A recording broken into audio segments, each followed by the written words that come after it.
Come on! We are live! All right. Oh my gosh. I blew a breaker 5 minutes before all this started. Welcome, everybody. Sorry if the music's too loud. I am still trying to get back to where I was. All right, let's pause this, shall we? Because we don't need that. That would have been the intro music. But we don't have intro music now. We have intense battle music now. Dang it. All right, what's going on, Jeremy? What's going on, Zach? We are currently live. It's about time. All right, let me know if you can hear me. Battle music, go. Yeah, for real. I don't know what my latency's like over here. I hope it's low. I didn't have time to do anything about it. So anyway, welcome to the stream. We got a fun one planned tonight. Welcome to the Midweek Monster Mash, episode 5. What's going on, TJ? Just about to get started. We are doing Holy Havoc tonight. Botrick has entered. I may have fixed Nightbot. I haven't tried yet. I was going to try, but didn't have time. So Nightbot may be fixed. Not sure about that. What is my... I wish I knew what my delay was right now. Okay, so let me go over to the Midweek Monster Mash. What a start we've got so far. I'm working. Might have to jump off without warning. No problem. No problem. Okay, hopefully you guys can see the map. This is the map that we made Monday, so for those of you that were there for that, a lot of fun we had making this one. Gave us some issues, but it was cool. All right, Jeremy's trying Fireball. Yeah, I really hope, because the response time, stream settings. Okay, it's ultra low. We're good. We're good. Okay, so let's go ahead and get started. The only other thing is I wish I could see who was in here. But it says of there who's in here. So anyway, we'll go ahead and get started. So what we're looking at here is a fresh new group, or at least some new people. Bryce, Bellin, welcome to the stream. Just about to get started in this Midweek Monster Mash. We have, see, I had all this pulled up. I got to pull it up now. Hold on. Hold on. Wait for it. I'm really bummed. It's because I got a new heater for down here in the basement. I got a new heater. So, I thought it was the same, I guess, power usage as the other one I had was, and I guess it's not. So, we have learned our lesson. I'm missing one person. Who is it? Okay. Okay. So, what do we got? Zach, ugh, my internet's rough at work here. Video lagging. Yeah, I hope it's not me. Nightbot is back. Let's go. Nightbot's back. So, making her return, we have Clarice, the Cleric. Oh, Twitch. Good call. I should pull Twitch up. Yeah, let me pull Twitch up. I had Twitch up too. I'm glad you said that. Let me minimize this. And bring this over here. And pull up Twitch. Yeah, it literally could not have picked a worse time. Could not have. So then let me go ahead and start the stream up over there. Whoop. So that should pop up now. If I click. Hi! Sorry, my kids are getting home. Make sure you stay up there. Okay, sorry. Kids just got home. So, we're on Twitch now. Everything's up and running. We're good. So, we have Clarice the Cleric making her return. Additionally making a return, it's been a couple weeks, I believe, we have Sassy the Assassin. Gotta love a good high dad. Additionally, after Sassy, welcome Fossil Czar and Caitlin. Welcome back. We're just getting started. I had some technical difficulties, but we're caught up. Also making a return, we have Zendar, the Centaur. Mike A, welcome. Welcome to the stream. We are getting started here. Now, new to the hero side of things, we have Sabbath the Black Abishai. Sabbath the Black Abishai. So he's going to have some flight, which is going to be kind of cool, necessary here. Additionally, joining the crew tonight, we have Doodle, the Cockatrice Regent. So also adding additional flight speed here. That's going to be a lot of fun. And then finally, joining in, we have another giant to our team. We have, oh, let me click the image here. Cumulo, the Cloud Giant. Jaden, welcome. Darian Dean, welcome to the stream. We are just going over the heroes that are about to get entered into this battle. Germ says we have a Demogorgon. Who names these? LOL, that would be me. So, one final run through. We have Cumulo the Cloud Giant. We have Doodle the Cockatrice. We have Sabbath the Black Abishai. We have Zendar the Centaur. We have Sassy the Assassin. And finally, we have Clarice, our Cleric. Now, to go over what we're going to be fighting tonight, we have quite a gang of Celestials here. So you'll notice down here in the bottom left, we have a Diva, I don't know how to say that, Deva. Then we've got 2 of these Sphinx of Secrets, which will be fun. Amber, welcome to the stream. Then we have 2 unicorns, which are overpowered, by the way, for CR5. They're pretty wild. And then finally, we have a Guardian Naga. So hopefully I've evened out. A big fan of Doodles, says Caitlin. Appreciate it. So hopefully I've evened out the sides a little bit this time. But now, to do what we normally do at the beginning, let's go ahead and roll for our initiatives. So we're going to roll all of them. You're going to see a whole bunch of dice popping up on screen. That is all the different initiatives that we're rolling here, which is quite a few. And we're going to be starting off with a unicorn. So that's going to be some fun. Let's go ahead and do it. Begin combat. Ugh. Yeah, that was a gross roll there, Nightbot. All right, Sassy Assassin. I'm no good. Okay, so this unicorn is going to go first, and they've got some fun stuff. Trevor, welcome to the stream.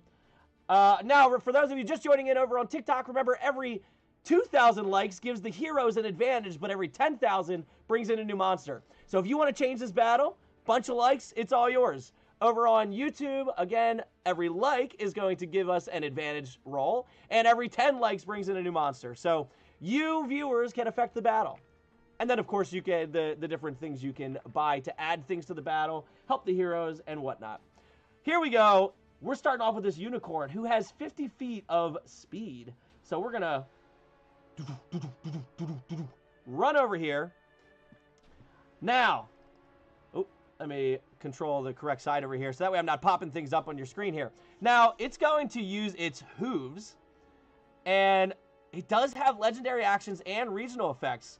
So, hey, those of you just joining in TikTok, every 2,000 likes gives the heroes an advantage. Every 10,000 brings in a new monster. So if you're interested in helping out, besides the different gifts that can come up, feel free to just go ahead and like away, and you can help the battle for either side. So we're going to go ahead and do our multi-attack. It gets to make 2 hoof attacks. Or no, is it? Yeah, 1 hooves attack and 1 radiant horn. So we'll go ahead and do the hooves first. Go ahead and target Zendar the Centaur. Target here. Whoop. So here we go. We're going to roll. What do we got? We got an 18. That's definitely hitting. Monsters are starting off strong already. Also, let me know if the music is too loud or anything. You guys can tell better than I can from my end of things. So let's go ahead and damage this Zendar the Centaur here. Rolled it. Ooh. Doing 11 damage right off the rip. But he's all right. But he does now get the Radiant Horn attack, which does a bit more damage. So we're going to roll to hit this one. That's a 7 plus 7, 14. That is not going to hit.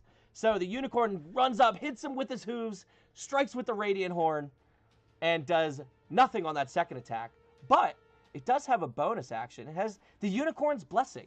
The unicorn touches another creature with its horn, and it can cast one of 2 things, which of course I can't see here, using the same spell casting ability. So I will find out what those are, but he's not going to use it yet anyway. Nobody's hurt.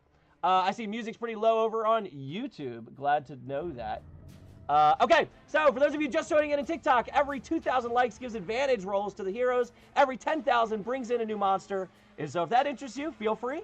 There's also a whole bunch of different things you can see. You should see them scrolling through the different things that you can do in the battle. All right. Now, up next, we have a crowd favorite, the slayer of the adult dragon in the first battle, Sassy the Assassin.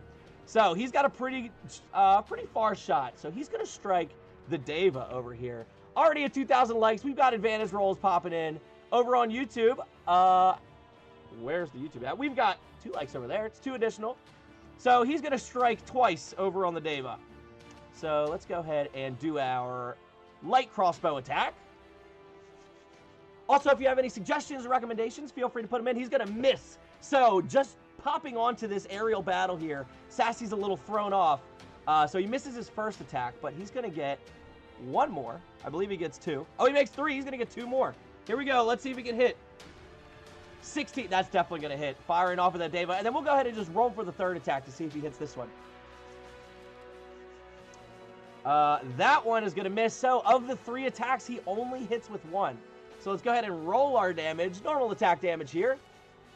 Already almost at 3,000 likes over on TikTok. Oh! What? 30 damage to the Deva for 1 hit. Is that right? That's a lot of damage. All right, here we go. So the Deva does take the damage, but she's all right. Now, Clarice the Cleric. Oh, actually, you know what? Let me go back to Sassy real quick.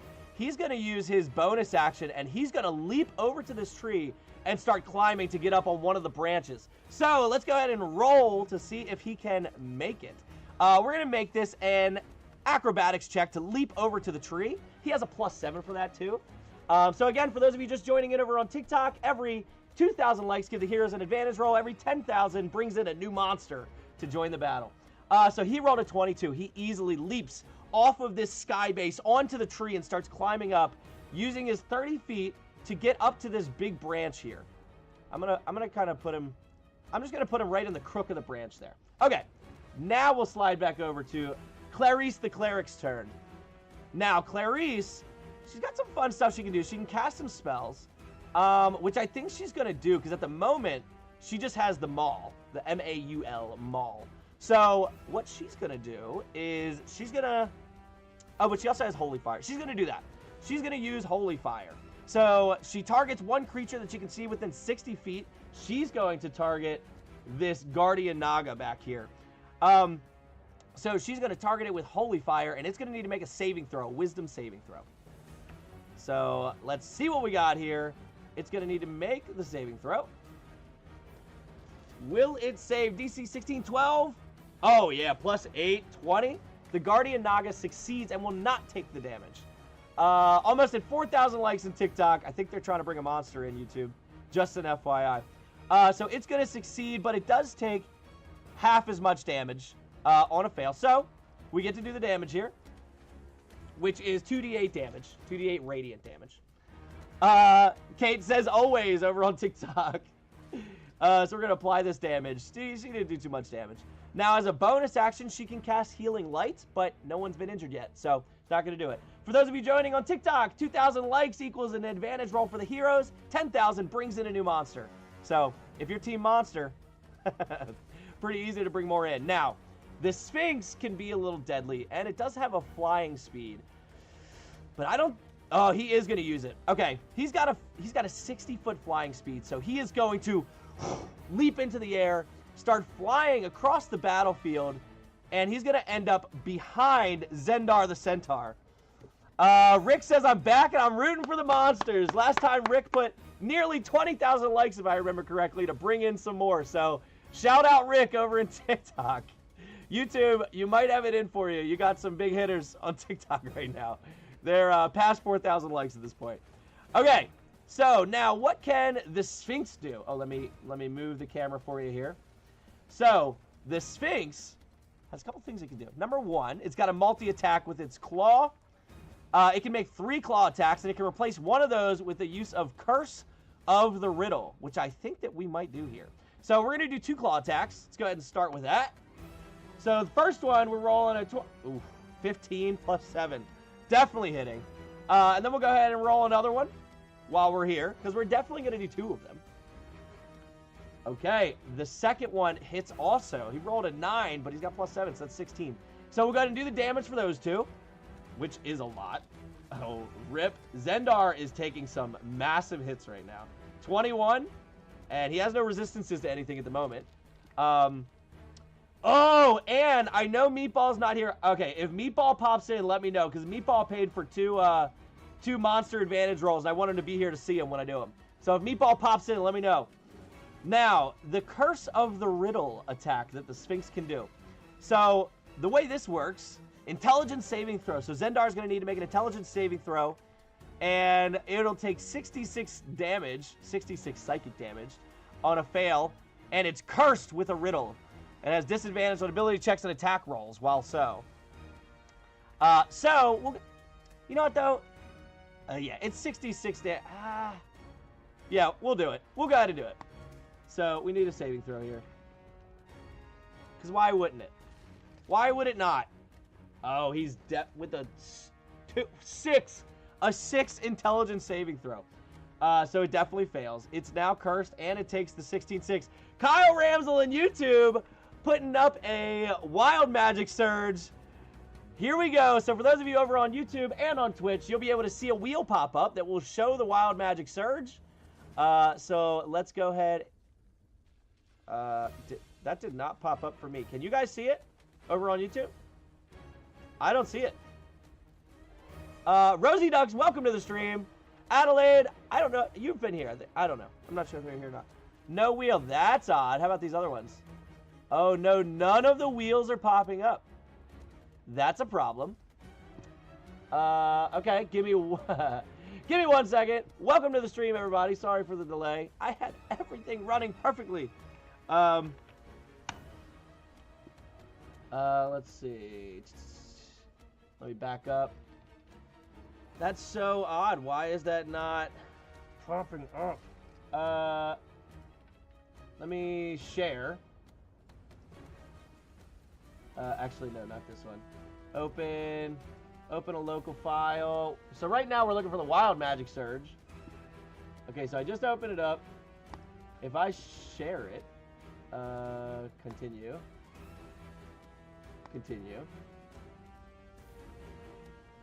I don't know.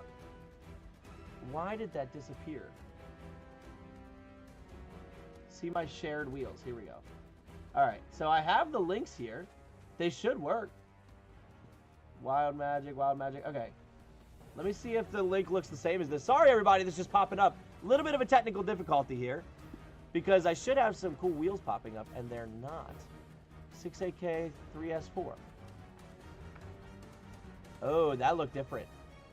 Oh, why did... Okay, I think Wheel of Names changed on me here. Okay, so if things continue to pop up, I will fix them as they pop up. But for now, we're going to go ahead, and we had a Wild Magic Surge paid for over on YouTube. Let's see what happens. The wheel has arrived, I see. Yeah, now I can see it. We're good. Okay, so we are currently on the Sphinx's turn. You regain 2d10 HP. Now, I'm not going to count that one because I ain't wasting nobody's money here, and he hasn't taken any damage. So let's go ahead and interact again. Caitlin on TikTok says, I'm over Kyle and these heroes. All right, each creature within 30 feet of you becomes invisible for the next 30 seconds. The invisibility ends on a creature when it attacks or casts a spell. Each creature within 30 feet becomes invisible. So that would be, let's see, Sabbath the Black is going to go invisible. And that would obviously be Zendar. And that would be the Unicorn. And it would be 5, 10, 15, 20, 25. Yep. That would also be the Guardian Naga. So all these creatures all of a sudden just immediately disappear from the battlefield. Let me go ahead and hide the wheel. I always cover these monsters. So he cannot target him anymore, but he already did his stuff. So I need to go ahead and do the damage. We are at almost 6,000 likes over on TikTok. Remember, every 2,000 helps the heroes with an advantage roll. Every 10,000 brings in a new monster. So we have to apply this damage to Zendar, which is unfortunate. And then he has disadvantage on ability checks and attack rolls. In addition, if he takes the magic action, which he won't. So he needs to make a DC 15 intelligence check at the beginning of his turn. Oh no, he uses his action to get out of it. Rick says, go monsters. All right, so that's the Sphinx turn. Okay, now the Sabbath the Black, he is invisible, so he's going to have advantage on this attack roll. Kyle says I'm here for the monsters, so... All right, Sabbath the Black is going to fly over, and he's going to have advantage on this first attack. And he gets to do a couple. So, he could do Creeping Darkness. Oh, but that just casts Darkness. Okay, he makes 1 bite attack and 2 scimitar attacks. And he has the bite attack with advantage. So we're going to go ahead and target the Sphinx. And we're going to use our bite, as I zoom in for you here. So he rolled an 11 plus 6, but he's at advantage. Let's see if he gets a nat 20. Rooting for nat 20s, heroes are. What do we got? Ooh, it's not a nat 20, but it's going to hit nonetheless. So we will go ahead and do our damage. Now, that does make him no longer invisible. Oh, that was a 7. Went down to a 5. So he does 12 damage with his first bite attack. And then additionally, he gets 2 scimitar attacks. Welcome to TikTok. I see you over there. We've got 6,000 likes, so that gives us 3 advantage rolls if we so choose to use them. Every 2,000 likes gives us an advantage roll for the heroes. Every 10,000 brings in a new monster. We are 4,000 away from a new monster. All right, we have 2 attacks. I'm going to go ahead and use 2 advantage rolls just for the fun of it. So let's go ahead and use these advantages. That's a 23. Good thing, because we did roll a 2. We're going to go ahead and do one more here. We're going to roll with advantage. Attack with advantage.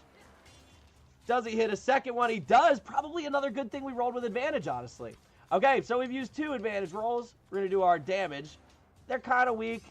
It's a D6 plus 3. But everything matters, because these guys are not easy. Okay. Oh, wow. 2 6s for the damage there, though. Oh, no. I think one was a 5. And one was a 6.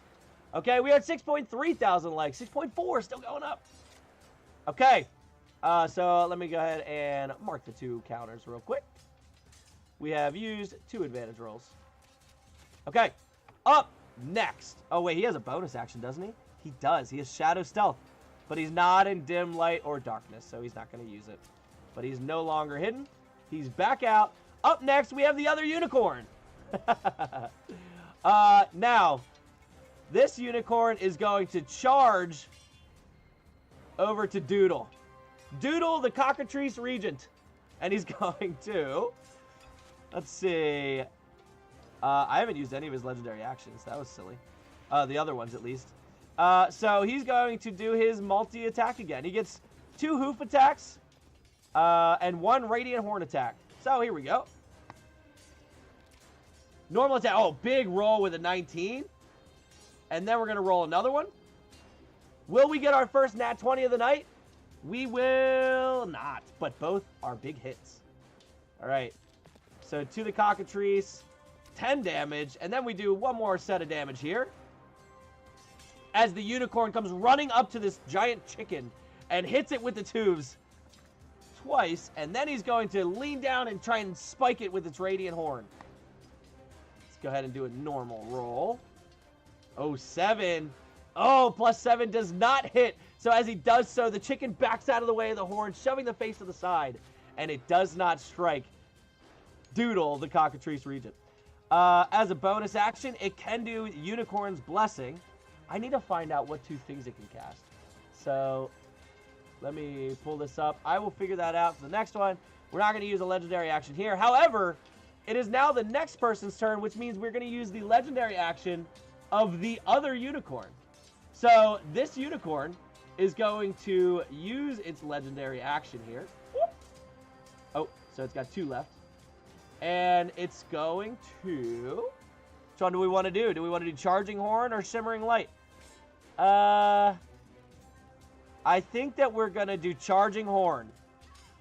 Okay, so we're going to use the ability. And it gets to move up to half its speed without provoking opportunity attacks, and it makes 1 Radiant Horn. It's not going to move, but it is going to use its Radiant Horn, and that will also make it no longer... Oh, but it's invisible. Ooh, I don't think it would see it. I don't believe. 7,000 likes over on TikTok. Still going strong. Okay. So, as he goes invisible, I think the unicorn's going to change direction here. So, he gets to move up to half his... Okay. He's not going to use it. Instead, he's going to use a Shimmering Light. It wouldn't make sense for him to use it. So, for Shimmering Shield, the unicorn targets itself or a creature it can see within 60 feet of itself. The target gains 10 temporary hit points, and its AC increases by 2 until the end of its next turn. So, let's go ahead and we'll target himself. He's going to give himself +2 to his AC and 10 temporary hit points. Okay, so I'll just remember the +2 to its AC. Now, up next, we have Cumulo, the Cloud Giant. Welcome to the TikTok. If you're just joining in, remember every 2,000 likes will help out the heroes with an advantage roll, and every 10,000 will bring in a new monster. Cumulo gets some fun stuff, so he can Misty Step, and I think that he is going to Misty Step. but not yet. He is going to balance his way across here, and he's going to strike this monster of a Sphinx. Now, he can do 2 attacks using Thunderous Mace or Thundercloud in any combination. He's going to use Thunder Mace. It can replace 1 attack with the use of Spellcasting Count Fall Cloud. He's not going to do that. So, let's go ahead and attack twice now. Oh! No, we're using an advantage roll. We're already 3 advantage rolls in. Oh, man. So here we go. I'm not liking how this battle's starting. Demogorgon coming in. Oh, a nat 20 with the advantage roll! We got the first nat 20 of the night! Oh, look at that. Just as Germ was saying, he doesn't like how this battle's going. Oh! Alright. Let's go ahead and do our damage for this one. We need to target this Sphinx here. Critical hit. For those of you rooting for the monsters, that's a big hit against the monsters. So he does 35 damage with 1 swing. Jeremy Cantrell bringing in the Demogorgon for the heroes. Ladies and gentlemen. Oh my God, Jeremy. Jeremy! I don't even know if you needed that yet. Oh my God. Okay. All right. We're going to apply this damage, and we are going to pause what we're doing as Jeremy Cantrell comes in with a Demogorgon for the heroes. We have angels versus demons. Oh my God. Okay. This may be the end of the bad guys, unless something comes in big time for the bad guys here. Woo! Hold on. We need to bring her in. We are bringing in the Demogorgon. Caitlin over on TikTok says, frick. Okay. Out of nowhere, from up under the clouds, you start to hear... And then this guttural scream as from in the clouds, it bursts out through a puff and lands on the center stage. This Demogorgon staring around at all the Celestials, awaiting its time to finally strike as the demon it is. Oh my God. Jeremy, you animal. Oh my God. Okay. So, I accidentally made it invisible. I didn't mean to do that. So, for those of you who are new to this, this is not common. Not common at all. But this could be a game ender for the monsters. Let me go ahead and add them to the battle here. We got to roll it. All right. So, all of the heroes looking at this happening, wondering if this is even good or bad. Jeez. Sore loser Jeremy, LOL, says Zach. Storm the gates of heaven, LOL. Okay, so for those of you joining in over on TikTok, every 2,000 likes helps the heroes. Every 10,000 brings in a new monster. And Jeremy over on TikTok just paid for a Demogorgon to help out the heroes. It is time to finish Cumulo, the Cloud Giant's turn. And then we can get back to our regularly scheduled program here. Alright, so he gets another Thunder Mace attack. So we did the first one with advantage. We've used 3 advantages. We'll go ahead and use a 4th. Because why not? Alright, advantage roll. Probably a good thing because he did roll a 2. Damage, normal attack roll. Alright. I don't even know what to do with this Demogorgon. I don't know how a Demogorgon works.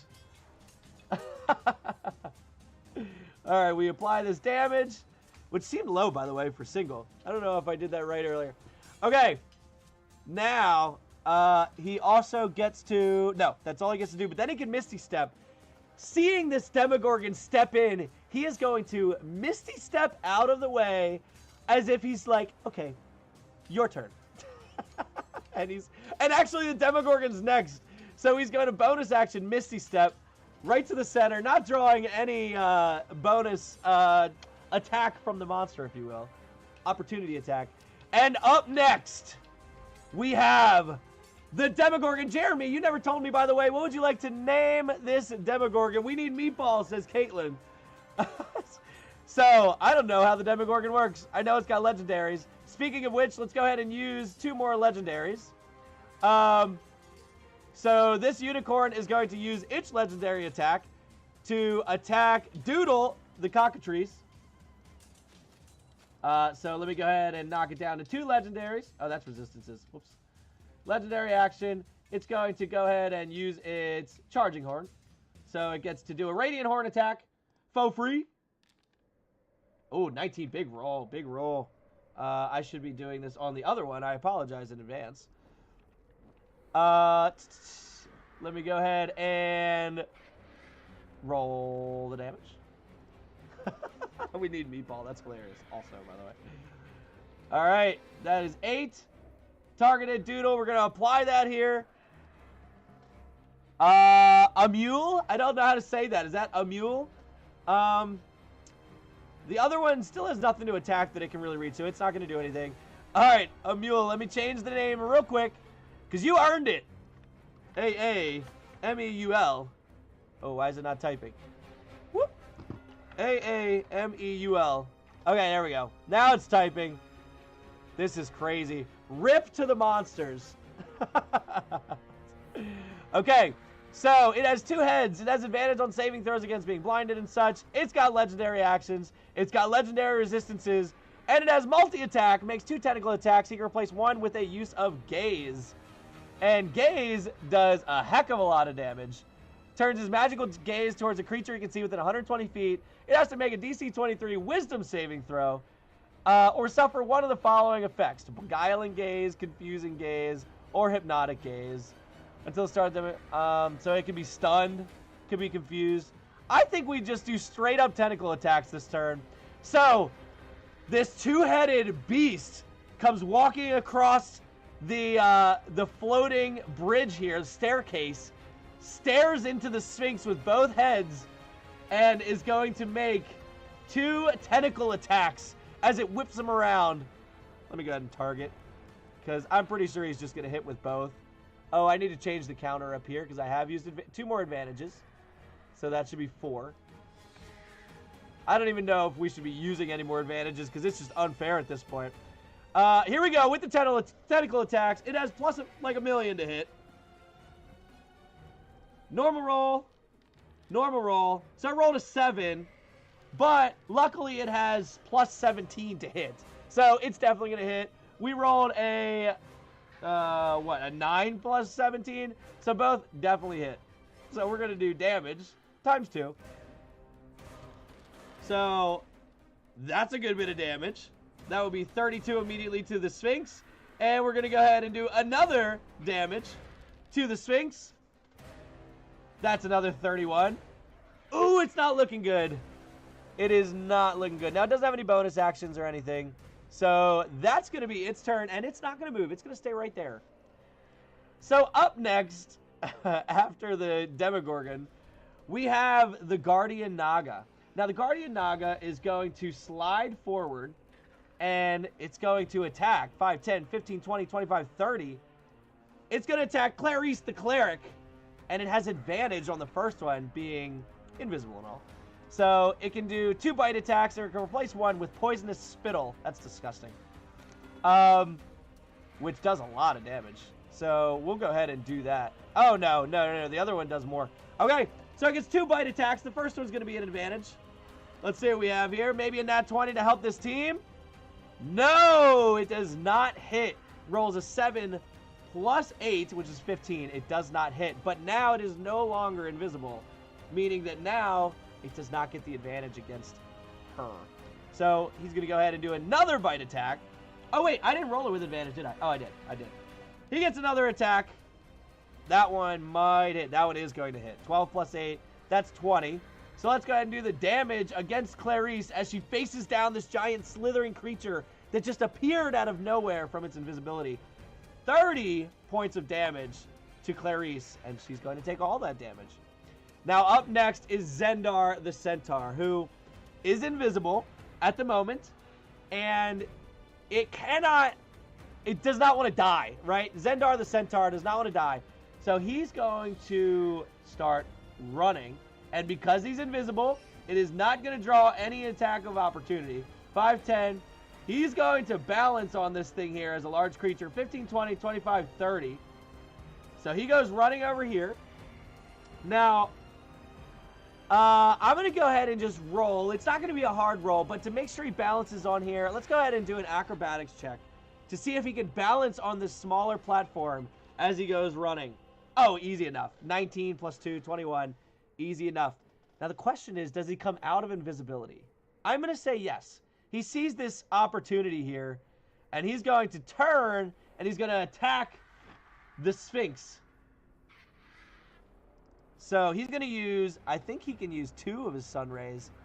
Yes, he can. So he's going to use 2 of his sun rays against the Sphinx on that side. The first one at advantage, since he's invisible, which I did not roll. So he rolled a 19 plus 7. That definitely hits. Then an 18 plus 7. So it hits for the first one, for sure. Also, glad my voice is back this week. Last week, losing my voice was awful. He does 17 damage, but the Sphinx is resistant to part of that damage, it looks like. So he's only going to do 8. But now he is no longer invisible. He's going to do his second one because he does get it. He's not an advantage for this one, which does hit. Good for him. So he's rolling pretty high. Jeremy with the Demogorgon. I cannot get over it. I feel like, all right, we're gonna change the music back to like a more epic boss fight. Now that this Demogorgon's here, let's bring in this final boss music here. That's what it's called, is final boss. Oh yeah, now we're talking. I need to turn it up on my end. It's Tuesday. We are at 10,000 likes over on TikTok, ladies and gentlemen. No one told me. We're bringing in a new monster. Bringing in a new one. All right, so as we bring in the new monster, hey, welcome to the chat. We are bringing in a new CR 3-5 monster, which is obviously going to take on the Demogorgon. Obviously. So CR 3-5. I need to change this. Copy that. Change this link. Whoop. Okay, so you should now, hopefully, see the wheel. Oh, no. What's happening here?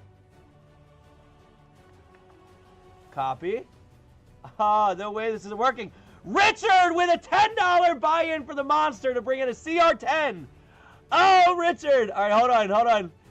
We're going to bring it in. Don't worry. I'm trying to get this wheel up. There we go. Interact. First thing we need to do, we're bringing in a couple monsters. I like it. Caitlin over on TikTok says, Richard. And she also says final boss, and it's only 9. All right, we've got a fire elemental. Okay. All right, we've got a fire elemental, which can be a lot of fun. Can definitely be a lot of fun. So, fire elemental. Let's bring him here and put him going up. He's going to float up from the side of the clouds and appear, as you see kind of the steam around the clouds start to float up into the air as it just appears on the balcony. So we'll roll him in, but first, Richard, if you're over on YouTube, which you are, you're going to see me roll for your CR10 here. But I need to fix the link. Once all these links are fixed once, then it will be fine. I just have to fix them the first time here. I need to remove that. And okay, you can see the wheel. We're going to interact. And we're going to spin. Mason, man, I thought this was Dungeon Dice Monsters. This is, you get to see and affect. This is crazy. So this makes perfect sense, Rick. You just bought a $10 CR10 monster, and you brought in a Diva, another Celestial, which makes perfect sense. I was waiting on that CR10 until the other monster was brought in. Nice. Nice. So you get to, what would you like to name your Diva, by the way? And I'm just going to go ahead and copy this one. And we'll bring it in. And this one's going to, seeing that its home is under attack, fly in. And it's going to, he's going to come in. Honestly, I think that he's going to come in with the other one. Where did that pop in? Oh no, I don't know where that appeared. Does anyone see where the other Deva appeared? I don't see it. Oh, I see it. I see it. So he's going to come flying in with the other one. So So he's going to go flying in here. And it can fly, so I'm going to put him here. And he's kind of got his eyes set on the assassin. I don't know the name. I'm not that creative this evening. F it, bring in 2 Davis, LOL, says Germ. Okay. Well, Rick, if you come up with a name, you let me know. We'll rename it. All right. But I do need to bring both of these in. So you and you need to be added into the battle. Let's go ahead and roll. Normal. And roll for you. Normal. I mean, the battle's not over, right? The battle's not over. We do have a Demogorgon, don't get me wrong. But we just brought in another Deva, and we brought in that Fire Elemental. The battle is not over. So Zendar, did he end up making a second attack? I don't think... Okay, yeah, he did. He did. And we did the damage. Okay, it is now the next person's turn, which is the original Deva, not a new one. But in between that, we have legendary actions that can occur, and this other unicorn now can see Zendar, so it is going to attack.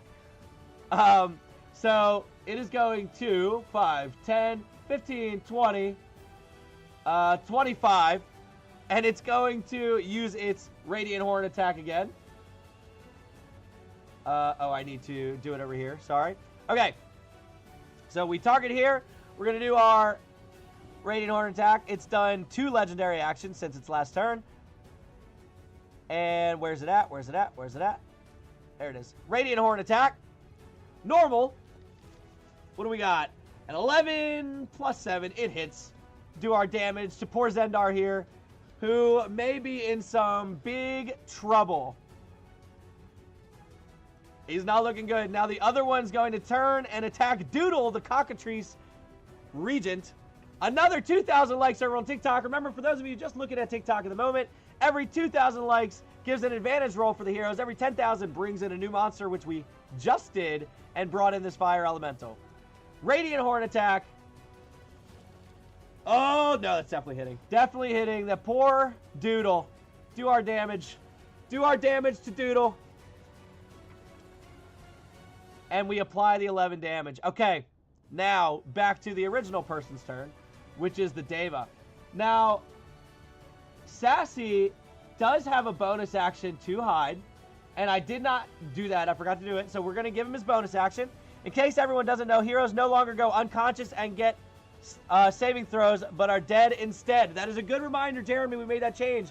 For those of you joining in over at TikTok, I see you popping in. Every 2,000 likes helps the heroes. Every 10,000 brings in a new monster. I did forget to hide him here. So we got to roll for his stealth. And he's got big stealth here. So he's going to try and hide up in this tree. Is Doodle a hero? It is. Doodle is a hero. So he rolled a 9 total. Ew. What a terrible roll. He is not hidden. So as he climbed up this tree to try and hide, he tripped up on some of the bark, noticed this turtle hiding inside of the tree, ignored it, but then ended up focusing too much on it, was unable to hide successfully. So the Devas do see it. Now, because the monsters are in such big trouble here, we're going to go ahead and use we're going to go ahead and use Meatball's extra advantage attacks that he bought last time. So, the Deva, what can it do? It's got Holy Mace. It also has some spell casting. And it doesn't have crazy spell casting. It does have some Cure Wounds, though. So, it's going to use its Fly. It does have 90 feet of Fly. And it's going to fly over to Sassy, who's now 20 feet up in the air, but that's not a problem. They're both 20 feet up in the air at this point. And so, as the Deva flies over, protecting its home, it's going to target Sassy. And he's going to use his Holy Mace 2 times. Let's do our attacks. At advantage. I forgot the advantage. He rolled a 19, though. Will he get a nat 20? Will she get a nat 20? Nat 1. Good thing, though. It's all right. We had advantage. So we do the damage, which is a lot. Rip Sassy. They get a rip for Sassy. Because Sassy's HP is not super high, if I remember correctly. It's not low. Oh, I did it to the wrong person. Oh, no, I didn't. Did I? Yeah. Okay. I don't remember when the Deva got attacked, but the Deva got attacked at some point. If you're just joining over on TikTok, every 2,000 likes help the heroes. Every 10,000 brings in a new monster. And we've already had some people buy in some new monsters, but we had Jeremy Cantrell over on TikTok pay for the Demogorgon to be brought in, which is not looking good for the monsters. The monsters need all the help they can get right now. However, it is currently this Deva's turn, who's attacking Sassy the Assassin and gets another attack. So let's go ahead and roll for it. See what we got. An 8 plus 8, 16 does still hit. So let's go ahead and do some more damage as this Deva, trying to protect its home, comes flying in. Ooh, more big damage. 21 to Sassy the Assassin. It has a bonus action of Divine Aid, which it can use some kind of spell here. I got to work on Foundry and get these fixed, which I imagine it could use Cure Wounds there. So it's going to use Cure Wounds to heal itself. It gets 2 uses. So, yeah, we'll go ahead. It took 30 damage. Yeah, it's going to use Cure Wounds. It uses one of its abilities to cast Cure Wounds on itself, take a little bit of healing, cast spell, roll. And we are going to apply that to the Deva. Okay, she heals for 13, but she's going to save the next one. Okay, now we're going to the next Deva who got bought in by Rick, who hasn't named it yet. So if anybody's got a good name for this Deva, feel free to let me know. But the Deva is going to fly in with the other one to help out with Sassy. However, in the meantime, before it gets to do its attack, we're going to do 2 more legendary actions with our unicorns over here. So it is not looking good for Zendar the Centaur, as the unicorn takes its 3rd and final legendary action this go-around, and it's going to strike with its Radiant Horn. Normal attack, 7. Oh, it misses. So as Zendar gets attacked by this unicorn, the second time it manages to grab the horn and hold it back as you watch this centaur and unicorn in battle. Something you'd see straight out of the high forest. Now, the other unicorn, I believe, has 2 more legendary attacks left. It does. It does. So it's going to attack Doodle the cockatrice. Will Doodle even make it to its turn? It has yet to be able to do anything. So we're going to go ahead and roll our attack. And this one misses. So the cockatrice, tired of getting hit, additionally is going to kind of flap its wings out of the way, distracting the unicorn enough to make it miss. Now, the other Deva's turn, who is going to cause some serious trouble to Sassy. Woo. We're going to do 2 more. Exalted Restoration, that's fine, don't need that. It's resistant to magic, that's fine, we don't need that. All right, 2 more Holy Mace attacks from these Devas. Oh, this one is supposed to be an advantage. This will be the 3rd advantage attack that Meatball bought to try and help these monsters out. We're going to do one more time. What do we got? Oh, a 19. It does hit. So, the first attack. Ooh, poor Sassy. I mean, not crazy numbers, though, there. Only a 21 damage. Now it gets 1 more Holy Mace, but it does not have advantage this time. Let's see what our damage looks like. Oh, no, it misses the second one. So, Rick's Deva comes in, and he swings the first time with extra confidence, striking against Sassy in the tree, but the second time, it does miss. Now, Sassy is low on HP and not looking good. Now, because we're no longer reviving heroes, the 1 health potion we have remaining is not something that will pick anybody up. So, he may end up using that on his turn. It is now the Sphinx's turn. However, before the Sphinx's turn, we're going to use the last legendary action from this unicorn against Doodle. And I think Doodle's going to be fine. It's going to get its attack. Get his turn, I mean. But we're going to go ahead and roll. Let's see what happens here. It's a 3! Doodle is unable to be affected by this unicorn's extra attacks here. So, that's all of his legendary actions, though. Let's go ahead and mark that off. Gone. Okay. Now, it is this Sphinx's turn, who is now staring up at the 2-headed Demogorgon appearing out of nowhere, and there is quite a bit of fear here. So, what the Sphinx is going to do is He's going to use his multi-attack, and he's going to do 2 claw attacks and the Curse of the Riddle against the Demogorgon, hoping that it has a chance. Hoping. There's slim to none, but hoping that he has a chance. So, 2 claw attacks first. Normal. And then we go ahead and attack once more. See what we have. Ooh, he misses the second one, but he does hit the first one. So we'll go ahead and deal that damage, which is going to be minimal compared to the 400 HP that this thing has. If you're rooting for the monsters, don't forget over on TikTok, every 10,000 likes brings in a new one. If you're on YouTube, every 10 likes brings in a new one. That's 21 damage. I mean, not that much, but... And then we're going to use Curse of the Riddle. So, it needs to make a intelligence saving throw. Let's see what the Demogorgon has. I assume they're pretty intelligent. Kind of leaders of the Abyss thing. Oh, wait a minute. That's not right.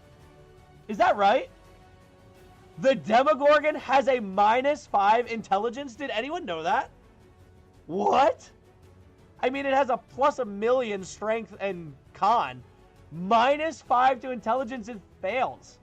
So it takes this damage, which is crazy. Good for the Sphinx here. 25 damage. Then additionally, oh, but it has magic resistance, so it has advantage on the saving throws. I forgot about that. It may not have taken that damage. So give me 1 second.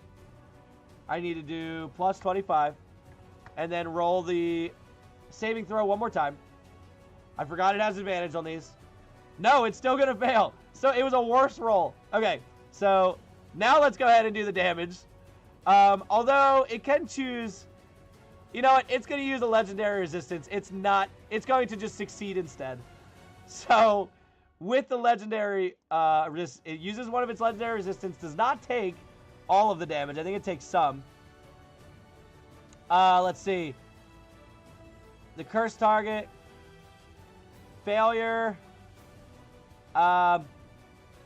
Okay, nothing on a success. Nothing happens on a success. Okay, so yeah, it chooses to just not take that damage. So we're going to go ahead. Oh, we are at 16,000 likes over on TikTok. We are 4,000 away from another monster. So if you're watching this, if you're on the For You page or something, you're watching this, you want to join in and get me to 20,000 likes, we're bringing in a new monster. And they're going to need it. Kate sent 2 tiny dinos. That's going to give us advantage here for the next monster attack. So it is Doodle the Cockatrice's turn, finally. Who is going to do... It's got a multi-attack. Kate, we're going to do yours on... maybe the Fire Elemental section. I don't remember who's next. But we're going to bring it in. So, he gets multi-attack as well. He gets to make 1 Petrifying Bite attack and 2 Talon attacks. So he's sick of this unicorn continuing to try and attack him. So, he's going to do 2 Talon attacks. And 1 Petrifying Bite. So let's do the Petrifying Bite first. So do the damage. Normal attack roll. Oh, that was damage. I'm an idiot. Well, let's do the attack first to see if it hits. Then I forgot to attack. Roll normal. Oh, no, Doodle. He misses the unicorn. Okay, so the Petrifying Bite is actually going to do nothing. And then he gets 2 Talon attacks. So 2 normal Talon attacks. Oh, he was on a 7, then rolled over to a 17. That one's definitely going to hit. And we'll go ahead and do the second one while we're here.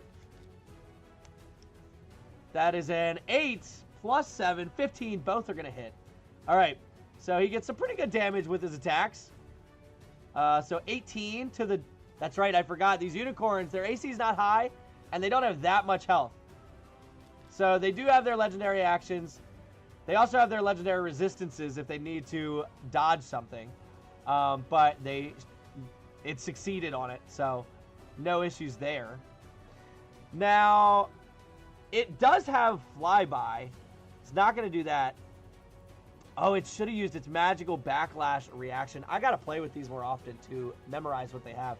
Okay, did I add the Fire Elemental here? I did. Up next is the Unicorn, who gets all of its legendary actions back. And it gets to now, we're going to use a bonus action first to use the Unicorn's Blessing. So,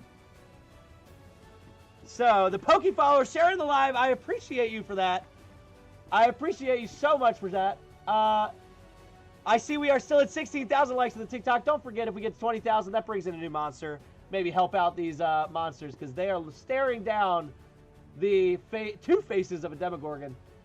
So for a Unicorn, I just need to pull up the spells that it can cast as a bonus action here. While that's pulling up, we'll go ahead and do its multi-attack, where it gets to do one Hooves attack and one Radiant Horn attack. And I think that this is going to be the end of Zendar.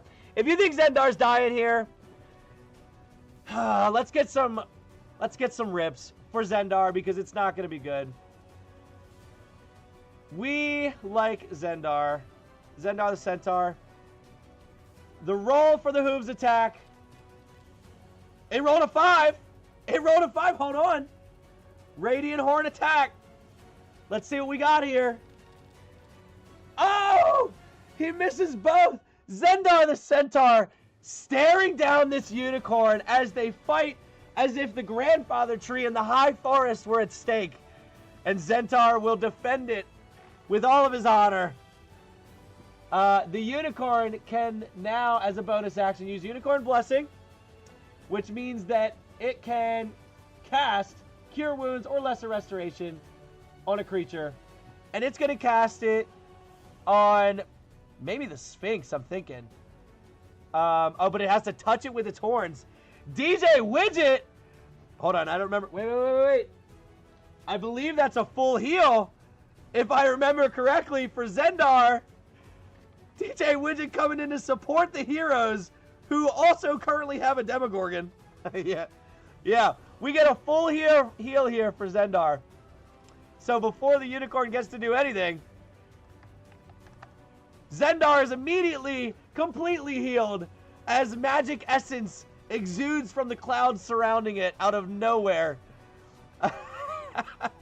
He has withstood the onslaught. Be healed, Zendar, says DJ Widget.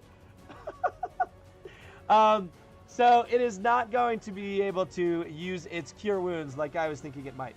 So that's its stuff. Okay. Up next is Sassy the Assassin, who is in some perilous damage here. So, Sassy the Assassin, sitting on 25 health remaining, is going to... Oh, what do we want to do here? Okay, it is going to do 3 attacks against the Deva. Oh, Kate, I forgot to do your advantages with the Unicorn. That's all right. We'll hit it on the next one, which is the Fire Elemental. All right, so... He's going to do 3 short sword attacks. I could use advantages here. You know what? Let's use advantages because we believe in Sassy. 17,000 likes over in TikTok. They are 3,000 away from a new monster. We're doing advantage with Sassy here, who's trying to really get out of this predicament that he's in. It does hit with a lot of damage. That's right, because he does the poison damage. I forgot about that. I did forget. Okay. So he damages the Deva with the first one. Now, 2 more attacks at advantage. Let's see what we got here. The first one is a 19. So close to a nat 20. So close. So we'll go ahead and do the normal damage here. And then finally, which is another 26. Rick's Deva is getting slammed right now. We're going to go ahead and do 1 more attack with advantage. Will he hit on the third one with 3 advantage rolls? He will. And we deal our damage. I was really pulling for an epic critical hit there from him. He did not get it though. And now he's going to try and do something that could absolutely backfire. He's going to use Disengage as a bonus action, which is what Sassy can do. But being 20 feet in the air, he is going to leap from the tree that he's on and then attempt... Oh, we got an extra action from DJ Widget for Sassy the Assassin. Before we jumped yet. He says not yet, he's not. Okay. He continues to strike Rick's Deva with 3 more attacks, Should I do 3 more at advantage? Let's see. I've used 7. I do got to change the counter. So that puts it at 7. What do we have? We have, let's see, 5. We have 8 over on TikTok, plus another 4 on YouTube. We've got 12. DJ Widget says regular's good. Okay, we'll go ahead and do regular. He says regular's fine. We're doing 3 more attacks with his short sword here. So we have a 7 plus 7. Not enough to hit on the first one. Will we get a nat 20 to make up for it? Oh, that went from a 3 to a 17. He is going to hit with that one. The third attack. Will it be a 20? Oh, it's a 19. It was so close to a nat 20. But that's okay. We got 2 hits against poor Rick's Deva. You know what? Rick, the name of the Deva is just Rick's Deva now. We are at 17,000 likes over on TikTok. 3,000 more. We bring in a new monster. And the monsters might need it, because YouTube is ensuring that the heroes are in good shape. Now, as Sassy has done a bonus extra bit of damage to this Deva, Rick says, sounds good. He is going to leap from the tree in an attempt to land over on the platform and get over with some friends. Here we go. We're going to do an acrobatics check. We're going to set the DC, as he's got to jump through some limbs here to make it clean. We're going to set the DC to 15 to land this cleanly and take no damage. Here we go, Sassy. Acrobatics check, DC 15. With an 8, plus 7 is just 15. As Sassy leaps with a backwards flip in the air, stumbling slightly as he lands, but landing on his feet, using 10 feet of movement, going over to the platform, and he's going to 15, 20, 25, 30, trying to run over to his friends here in an attempt to get some help.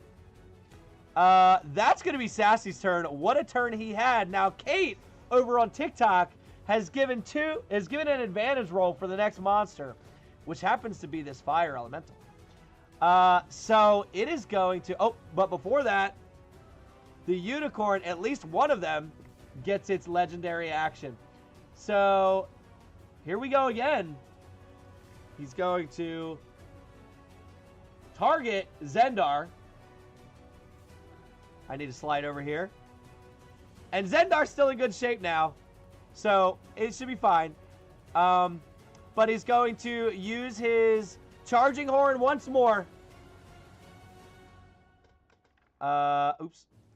And I gotta click here. Okay. He doesn't need to move. Oh, he's gonna miss! Dude, Zendar will not go down. He shan't. Man, not looking good for the monsters here. And I think we've used all of them for the other one. Okay, the fire elemental flies over to the cockatrice to make some fried chicken here. He's gonna attack. All right. So now it has a fire aura. At the end of each of the elemental's turn, each creature in a 10-foot emanation originating from the elemental takes 1d10 fire damage, which we will do. But first, we get a multi-attack. He gets to make 2 burn attacks. So, whoop, we target. We make 2 burns. Here we go. Normal attack roll. It is a 4 to hit, but it has advantage. Thanks to Kate, will she save the strike with a nat 1? I'm sorry, Kate. Your tiny dinos did nothing. But we're at 18,000 likes. 2,000 likes away over on TikTok from a new monster. So unfortunately, it misses the burn attack. But it does get a second burn attack here. And it's going to hit. I'm sorry, Kate. I know. It's okay. We still have fried chicken coming in hot. Literally hot. Ricky, liking the live. I appreciate it. Pot Roast 17, welcome to the live. We are 2,000 likes away from a new monster being out of the battle. If you want to help the monsters out a little, they need it. And then Doodle gets burned. So at the end of the elemental's turn, its fire aura deals fire damage to the elemental. So we'll go ahead and roll for the damage. Only 1 fire damage, which we apply to the chicken here. But it is burn, and so I believe that we can add that as a status. Where's the flame? Where's the flame? There it is. It is burning. Now, on Clarice's turn, before we do that, back to the unicorn that really has something against Zendar here. It is going to... Oh, I believe it loses that temp HP.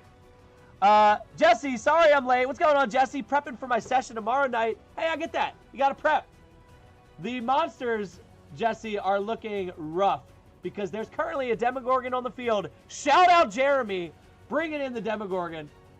I need to remove the temp HP. Delete. Save. Okay. Now, we do use a legendary action here. Sorry, I had to remove that. Use a legendary action. He is now down to only 1 left, but he's going to use his Radiant Horn against Zendar. I like to imagine that this part is specifically just a battle for the grandfather tree. That's all it is. That's going to hit with a 19. Why can I not attack? There we go. Okay, let's deal damage. Way to go, Gerb, says Jesse. Still at 18,000 likes over on TikTok. 2,000 away from a new monster. Normal damage. It's not too much. It's only 7. But he does take the damage. Okay. Now Clarice's turn. So Clarice officially gets to do some fun stuff here. So she does have some pretty strong maul attacks.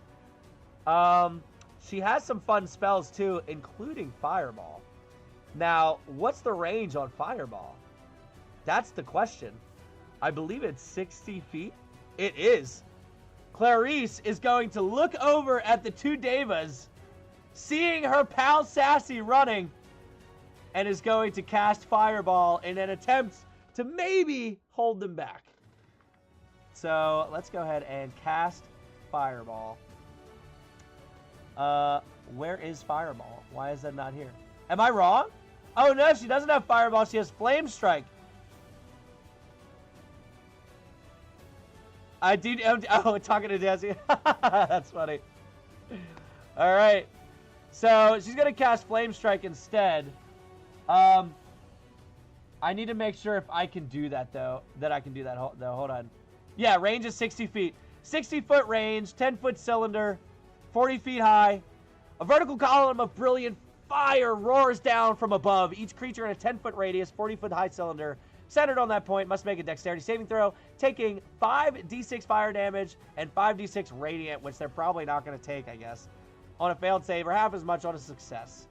So, these two need to make dex saving throws as they try to avoid this fire damage coming in. I need to no longer target you. I need to target you and you. And let's go ahead and do the dex saving throws for the Devas. Oh no, one's definitely succeeding. I don't know which one is which. Deva. Yeah, I don't know which one's which. That's not good. All right, but they both... Oh, it didn't matter anyway. They both saved. Okay, so we do the damage. And they're both going to take half as much, and one of them might not take any anyway. It is, yeah, resistant to radiant. So, still 29 damage, though. So,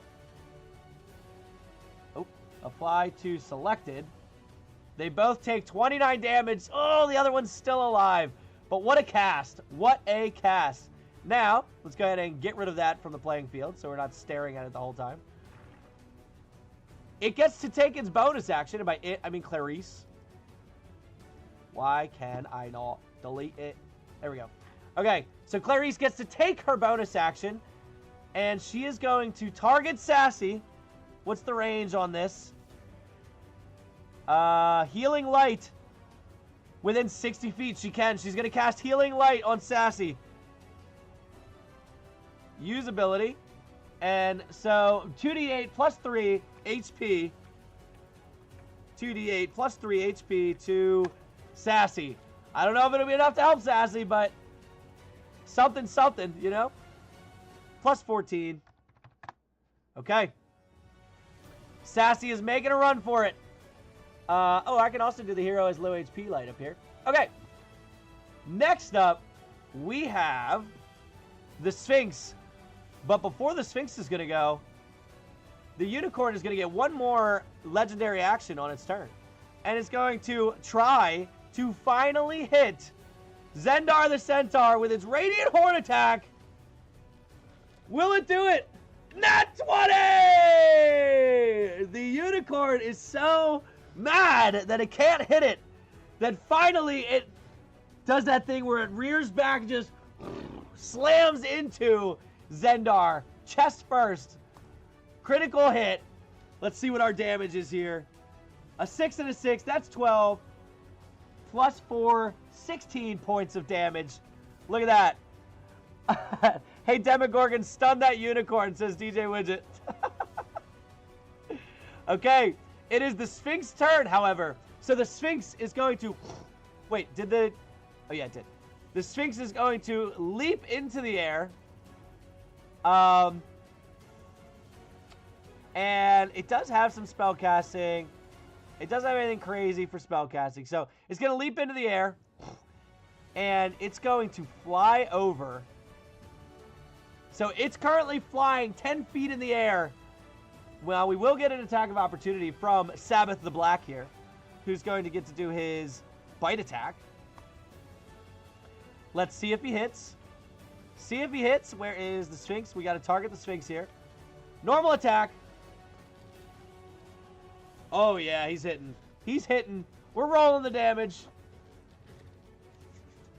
Baby Cena BL, welcome to the live. Oh, we're at 20,000 likes on TikTok. Nobody let me know. We are bringing in a new monster. Let me go ahead and apply the damage. 26 damage from Sabbath the Black to the Sphinx.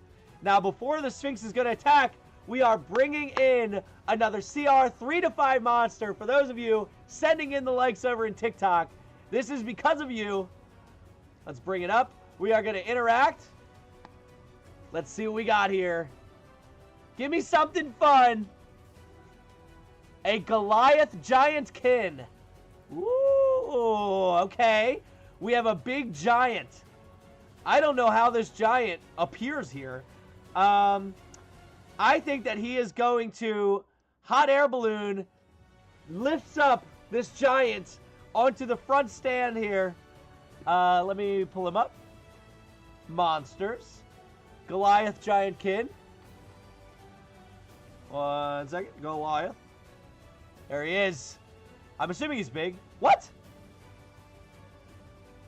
I thought he was going to be a giant. I know he's Giantkin, but I thought he was going to be giant. No, he's medium. Oh, I thought he was going to be way bigger than that. Okay, but we got to add him. Got to add him to the fight. And unfortunately, he's pretty close to this Demogorgon. Oh, the Demogorgon does get legendary actions, which I have not been using. He can do a gaze, a tail, or... let me see. Or cast a spell. And then what was his spells? Project image, telekinesis. Oh, man. All right. He's got... All right. Okay. So the Demogorgon is going to use telekinesis.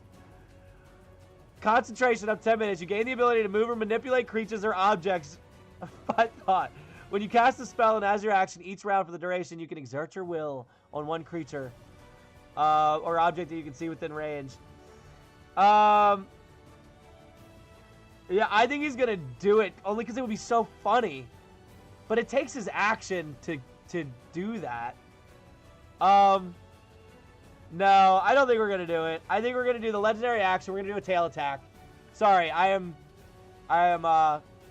very indecisive. So, or we could do a gaze, and we could do the stunning that you're talking about. Should we do the gaze? I saw do the gaze. So charmed, confusion, stunned. There we go. Okay. So, a creature that it can see within 120 feet. Let me use one of its legendary actions. One of its 2. And it is going to stare over at this unicorn. And it is going to try to stun it. Let's use our stun. Beguiling Gaze. Oh, wait, is there a save? Yeah, there is a save. It's a DC 23 Wisdom saving throw. Will a unicorn save on a DC 20 Wisdom save? Let's find out, shall we? I imagine not. What do we got? Absolutely not. So the unicorn is stunned and will not be making any more attacks or actions until the Demogorgon's next turn, I believe. I believe until the Demogorgon's next turn, yes. So yeah, it's not going to be doing that. Now it is the Sphinx turn. Sphinx number 2. So it is going to attack Zendar, as well as the unicorn is attacking Zendar. Oh, I'm sorry. That was on the... You guys were seeing the wrong thing that whole time. Okay. So let's go ahead and do the Sphinx's 2 attacks. 3 attack. We're going to do 3 claw attacks straight up. Straight up 3 claw attacks. Here we go. 1 is going to hit. Absolutely. With a 25 total. Number 2 is going to hit with a 17. And number 3, will it be a nat 20 to help? It's a nat 20 to help the monsters out. Oh, I called it. I called it. I love when I do that. Okay. That is a big set of hits from this Sphinx here. So we've got a normal damage. We have another normal damage. That was 18. The next one was 25. Big roll there. And then we have a critical hit. What damage do we have as the music dies for a second? Oh, 30. Come on, we gotta add so much more there. That's okay. It is so close to death. Kate with the, with the sunglass emojis as Zendar is now HP away. By the way, for those of you over on TikTok and over on YouTube, I did change the one where you used to be able to bring in a CR 1/2 monster, or 2 of them, I mean. The monsters can now get extra actions as well. That used to only be a hero thing, but the monsters can get extra actions as well. Just an FYI. Claw attacks are there. It's got magic resistance. It does not have any bonus actions. So that's going to be its turn. The other unicorn has not gone yet. So it has not got its legendary actions. However, you know who does have one more legendary action remaining? That would be the Demogorgon. So let's go ahead and slide down before we go to the next person's turn, as the Demogorgon is going to use an attack against the Sphinx. It will use its tail legendary action against the Sphinx. All right. So I believe that it just gets to use its tentacle attack. Oh, no. It's literally using its tail. Okay. Usability. Although it doesn't tell me how to do that. It's plus 17 to hit. What's the AC of the Sphinx?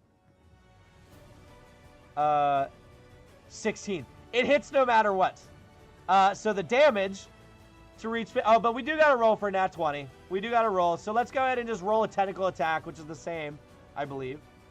Tentacle attack it is. Plus 17. We are going to target the Sphinx and attack. Normal roll here. We got... Oh, yeah. It is not, obviously, not a crit, but it does hit. And now the damage is 2d10 plus 9 bludgeoning and 2d10 necrotic. So 4d10 plus 9 damage.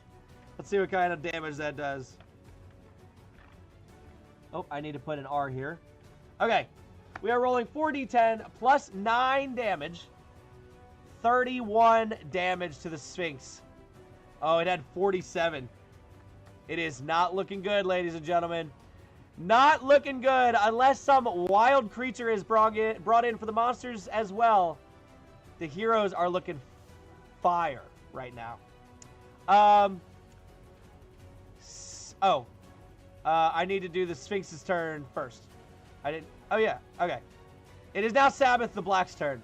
Sabbath is going to fly over to the Sphinx, and it's going to do its bite attack, and then 2 scimitar attacks, if I remember correctly. Yep.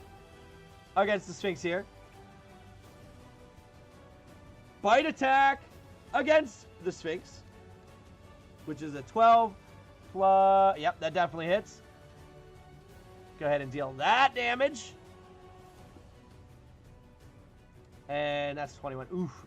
Oof. And then we have 2 scimitar attacks. Normal attack. And normal attack. The first one hits, 18 total. The second one hits also with 16 total. So we have 2 more normal damages here. That's a 4 and a 2. So both of them, not that much damage. But the Sphinx is not looking good. Does it have a reaction? It does not. It has a bonus action of Shadow Stealth, which it's not in dim light or anything. It doesn't need it. So up next, we finally have the Unicorn, who has not had a chance to do anything in a while. He's going to go after Doodle. Doodle, the Cockatrice Regent. He's going to use his 2 hoof attacks. But he's got Unicorn's Blessing. And he's not near anyone to use it. So, let me make sure. Unicorn's Blessing. Unicorn touches another creature with its horn and casts Cure Wounds or Lesser Restoration. Yeah. Yep. Nothing it can do there. So, it's just straight up attack and Doodle. Here we go. We're going to roll here. We have an 11 plus 7. That's an 18. That is definitely going to hit. And we're going to go ahead and do one more roll here for the attack. 9 plus 7, 16. Both of those do hit. So, Doodle, the Cockatrice Regent, is looking rough. Looking rough, ladies and gentlemen. However, he may just be dead, depending on this Radiant Horn attack. Normal, will it be a 20? Oh, it's a nat 1. It is the opposite. So the chicken not wanting to be fried chicken. Well, Paul Mullet, welcome to the stream. We are at 21,000 likes on TikTok. Remember, every 2,000 helps the heroes. Every 10 brings in a new monster. So if you want to help the monsters, they kind of need it. The heroes are obliterating the monsters right now. So the Unicorn does miss on its final attack there. But it does get its legendary actions back, so it will be able to do some more damage in between turns. Unfortunately, we have Cumulo, the Cloud Giant, who is going to be doing some significant damage here. He does have bonus action Misty Step. He used it last time. That's fine. He's going to use it again this time, most likely. We have Thundercloud. It attacks only 1. We're not going to do that. We're going to attack this Unicorn with 2 Thunderous Mace attacks. So let's go ahead and roll these. So we're rolling a 2. Oh, he still hits. That's right. The Unicorn's AC is low. So he does still hit. That's a 14. Let's roll the second Thunderous Mace attacks. We have lots of advantage rolls. I should probably be using them, but the monsters are already taking a lot of damage. Both of these attacks hit. That's a lot of damage. 32 damage. Okay. Ladies and gentlemen, Cumulo stares down at this epic celestial unicorn, something you would only see frolicking in the high forest near the grandfather tree. And in an attempt to save its cockatrice friend, it swings its thunderous hammer down onto the back of the unicorn. And the damage it deals is enough to send it flying into the abyss. He's going to slam this unicorn over the edge as it flies off and falls down beneath the clouds to slam into the ground below. And it is gone. And with that, the first monster has been taken out. All right, Cumulo will use his Misty Step, seeing that the Demogorgon probably has this handled. And he's going to go to help Clarice. So he's going to bonus action Misty Step. First but not last, says Term. Yeah, I think the Demogorgon is agreeing with you. So he's going to run through Clarice here. Or no, that's right, he just kind of appears. And so he's kind of balancing here on the edge here. But that is going to be his turn. The Unicorn is still stunned. It can't take any actions. It is now the Demogorgon's turn. Emule, as he's going to finish off this, for sure finish off this Sphinx. He's going to use, it's wild to me that only gets to take 2 tentacle attacks, by the way. So he's going to use his tentacle attack for 1. Oh, wait. Oh, the hit point maximum is supposed to be reduced also. I forgot about that. Doesn't matter here, but I did forget about that. So he's going to use his multi-attack, and he's going to use tentacle. Let's go ahead with the bonus action just for fun, since it's already looking rough for the monsters. Ooh. Bring the monsters down. Advantage counter. Change this to an 8. Okay. And he's going to roll with advantage. Can we make it a critical hit? We can! Just for fun, we can make it a critical hit. That is crazy. I've called 2 20s now. Let's go. This is going to be a very painful death to the Sphinx.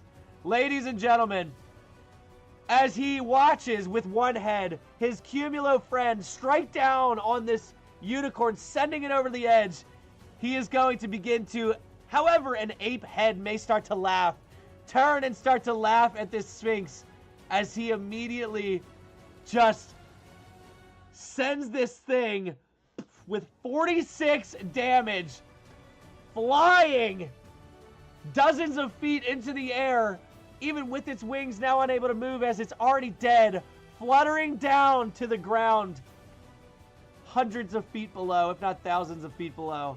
And with that, the Sphinx is gone too, and that was only 1 tentacle attack. It sees, it's going to look over at this giantkin who's considering leaping off the edge himself, and he's going to move. You know what? No, he's going to jump. He's got massive strength. He's got the distance. He is going to leap into the air, landing in front of the giantkin, and he's going to strike it, well, try to strike it with his tentacle attack. I'm not gonna bonus action. I mean, I'm not going to advantage this one. What kind of attack? Oh, it was almost a nat 20. It's still a 19 to hit, by the way. That's insane. Okay, it hits. Let's go ahead and roll the damage, which is 3d12 plus 9. That's 27 damage. That's close to half its HP, but it needs to make a con save to see if its maximum HP is reduced that amount so that it cannot be healed. Oof. Let's see what the save is. Oh, it's a DC 20 con save. That's probably not going to happen. Yeah, that didn't happen. So its max HP is now reduced.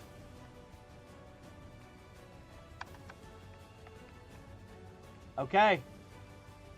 Which makes it look... Oh, yeah. Oh, man. He is not looking good. Woo! The monsters are in for it. Yikes. And it gets both of its legendary actions back. That's the end of Emil's turn. Now, the unicorn comes out of its stun, and it now gets to attack.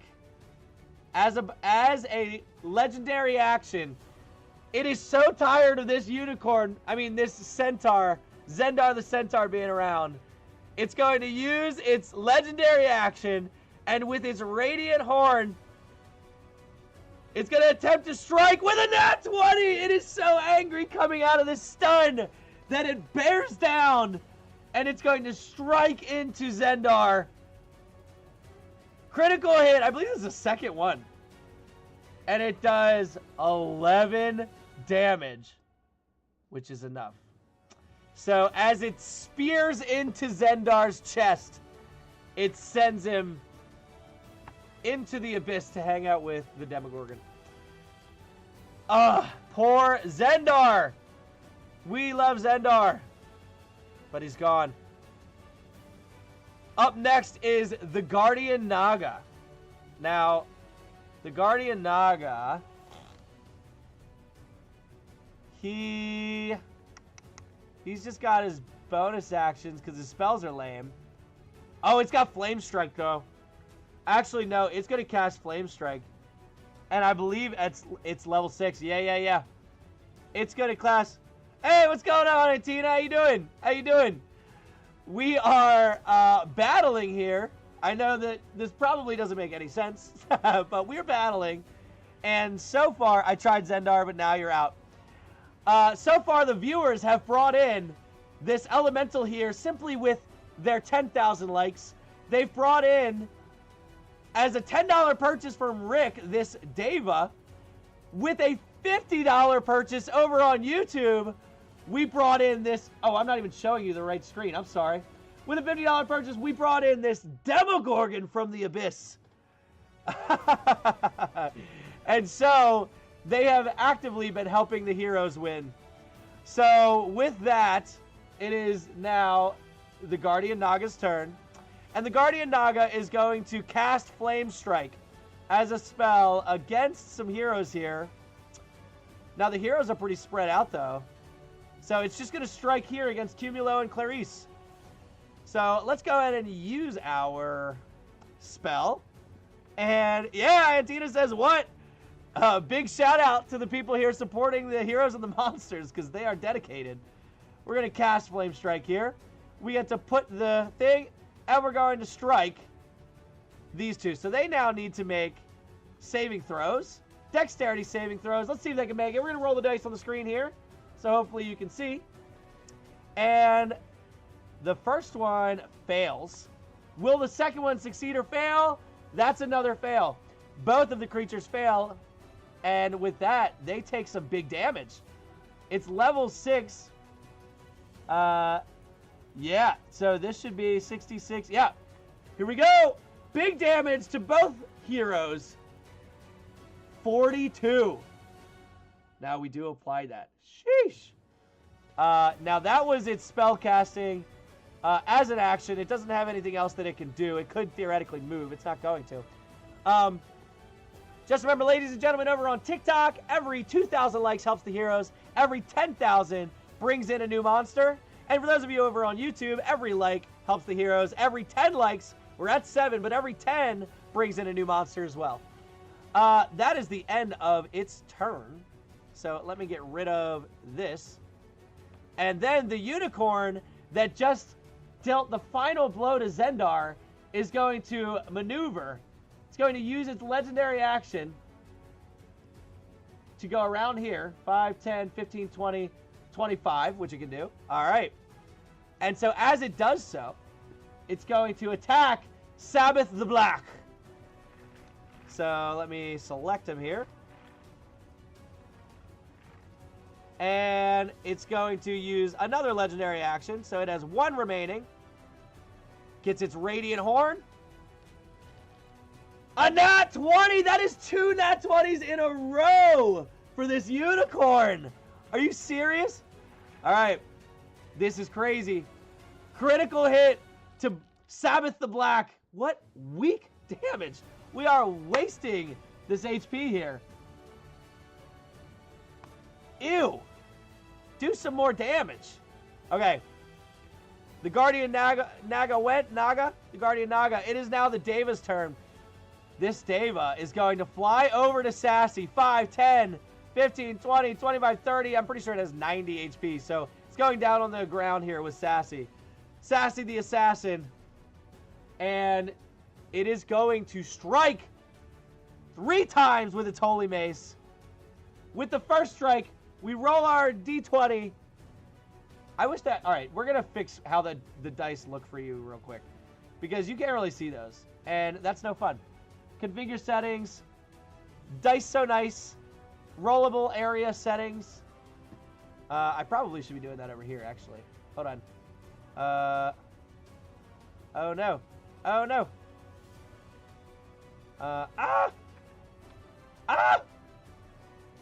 Restore. Okay, there we go. I need to do it over here. Sorry. Settings. Dice so nice. Dice so nice. Rollable area. We need this bigger. This needs to take up your screen here. We'll go to here and here. It's going to make the dice bigger. Sorry, everybody. How do I like something? You just tap the screen as many times as you want. Every 2,000 likes helps the heroes. Every 10,000 brings in a new monster. Okay. Now the dice should be bigger. Did it hit on that last one? I did not. No, it rolled a nat 1 with the Holy Mace. No! All right, but that's okay. He's got 2 more attacks. 2 more attacks. Here we go. We are 23,000 likes on TikTok. They're trying to bring in a new monster. Will they bring it in time? This one's definitely going to hit. 14 plus some. That's 22 total. Definitely hits. And for the third one, another 14. So we have 2 strikes. Now, we have a normal amount of damage, which is 34.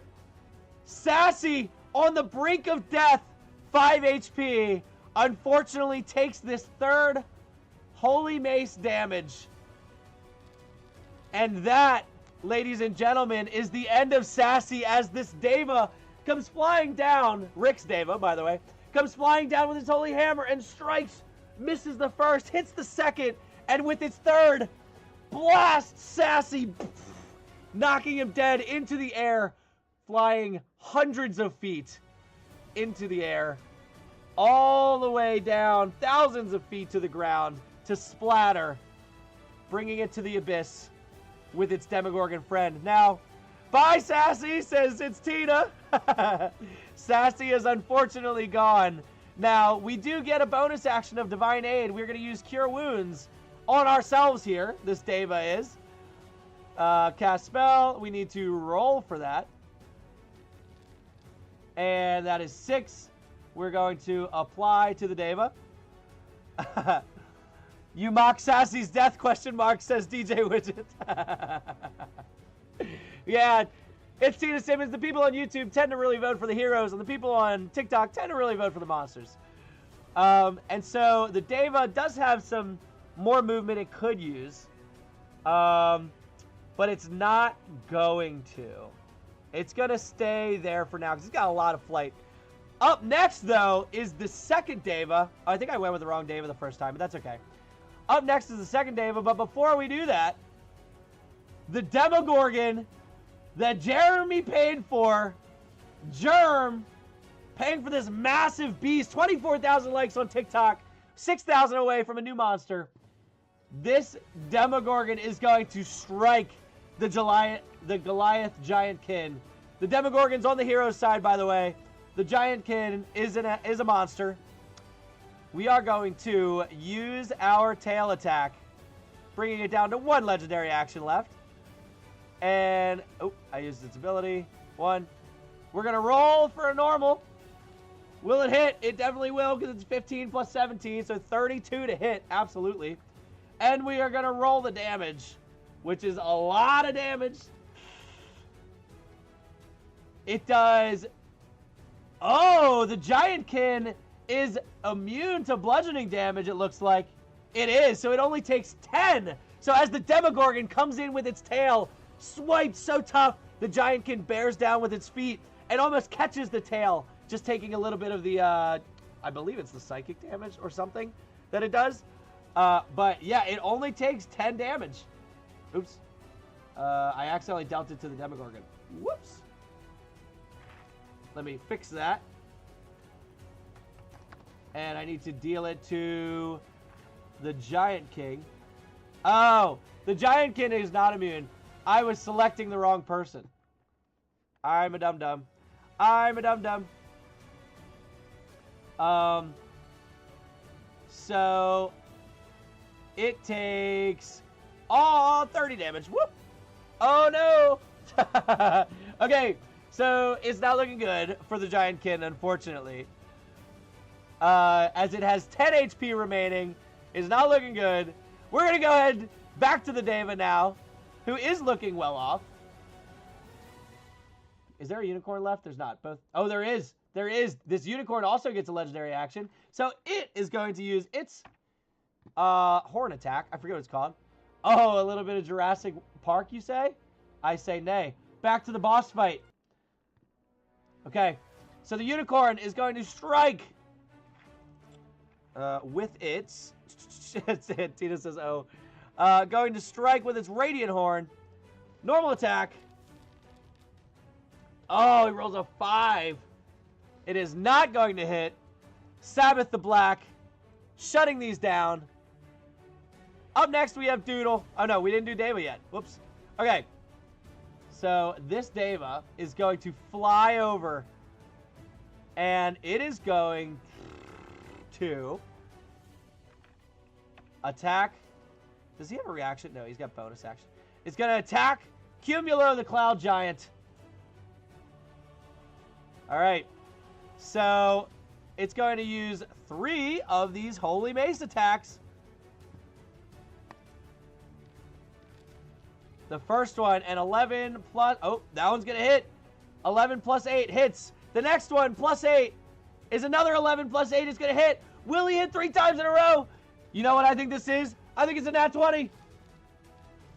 No, it was a 3. That wasn't even close. That wasn't even close, but it's okay. It's okay. It's twice. It's twice. Does anything special happen? No. He does hit twice. All right. Normal damage. And another normal damage. Only 11 on the first hit. Oh, no. Wait. No, I lied. That was wrong. That was the roll.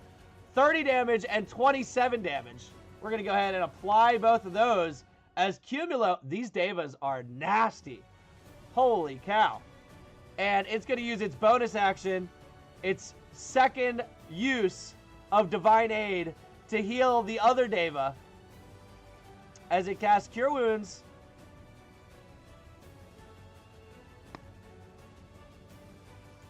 Okay. Let's roll for the Cure Wounds. Oh, big roll. Max HP dealt with Cure Wounds here. We go ahead and apply the 21. Okay.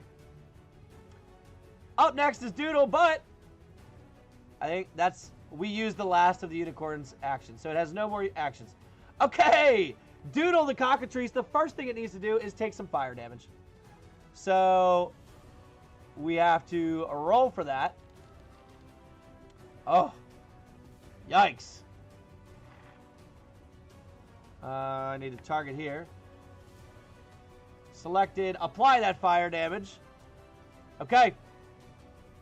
Now, Doodle has 12 HP remaining. He never did his magical backlash. I gotta remember that Doodle has the backlash. I keep forgetting. All right. So he's going to do... Does he get hit every time? At the end of Elemental's turn. Sure.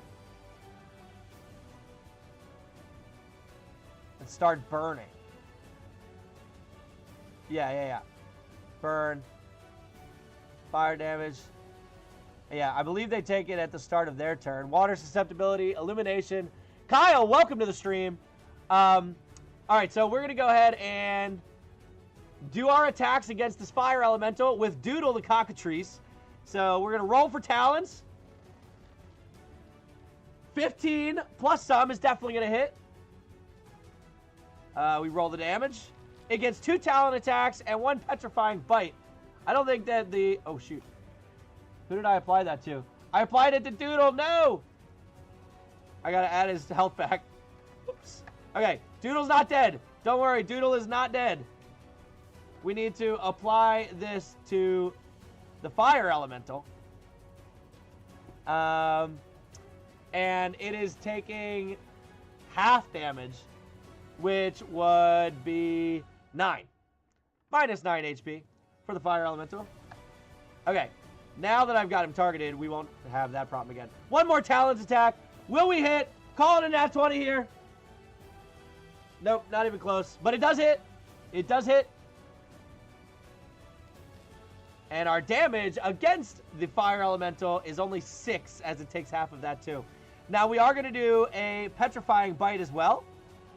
Attack. We are 5,000 likes away in TikTok from another monster being added to the battle.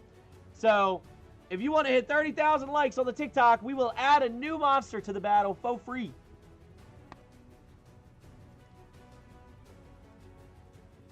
Normal. Come on. Normal. There we go.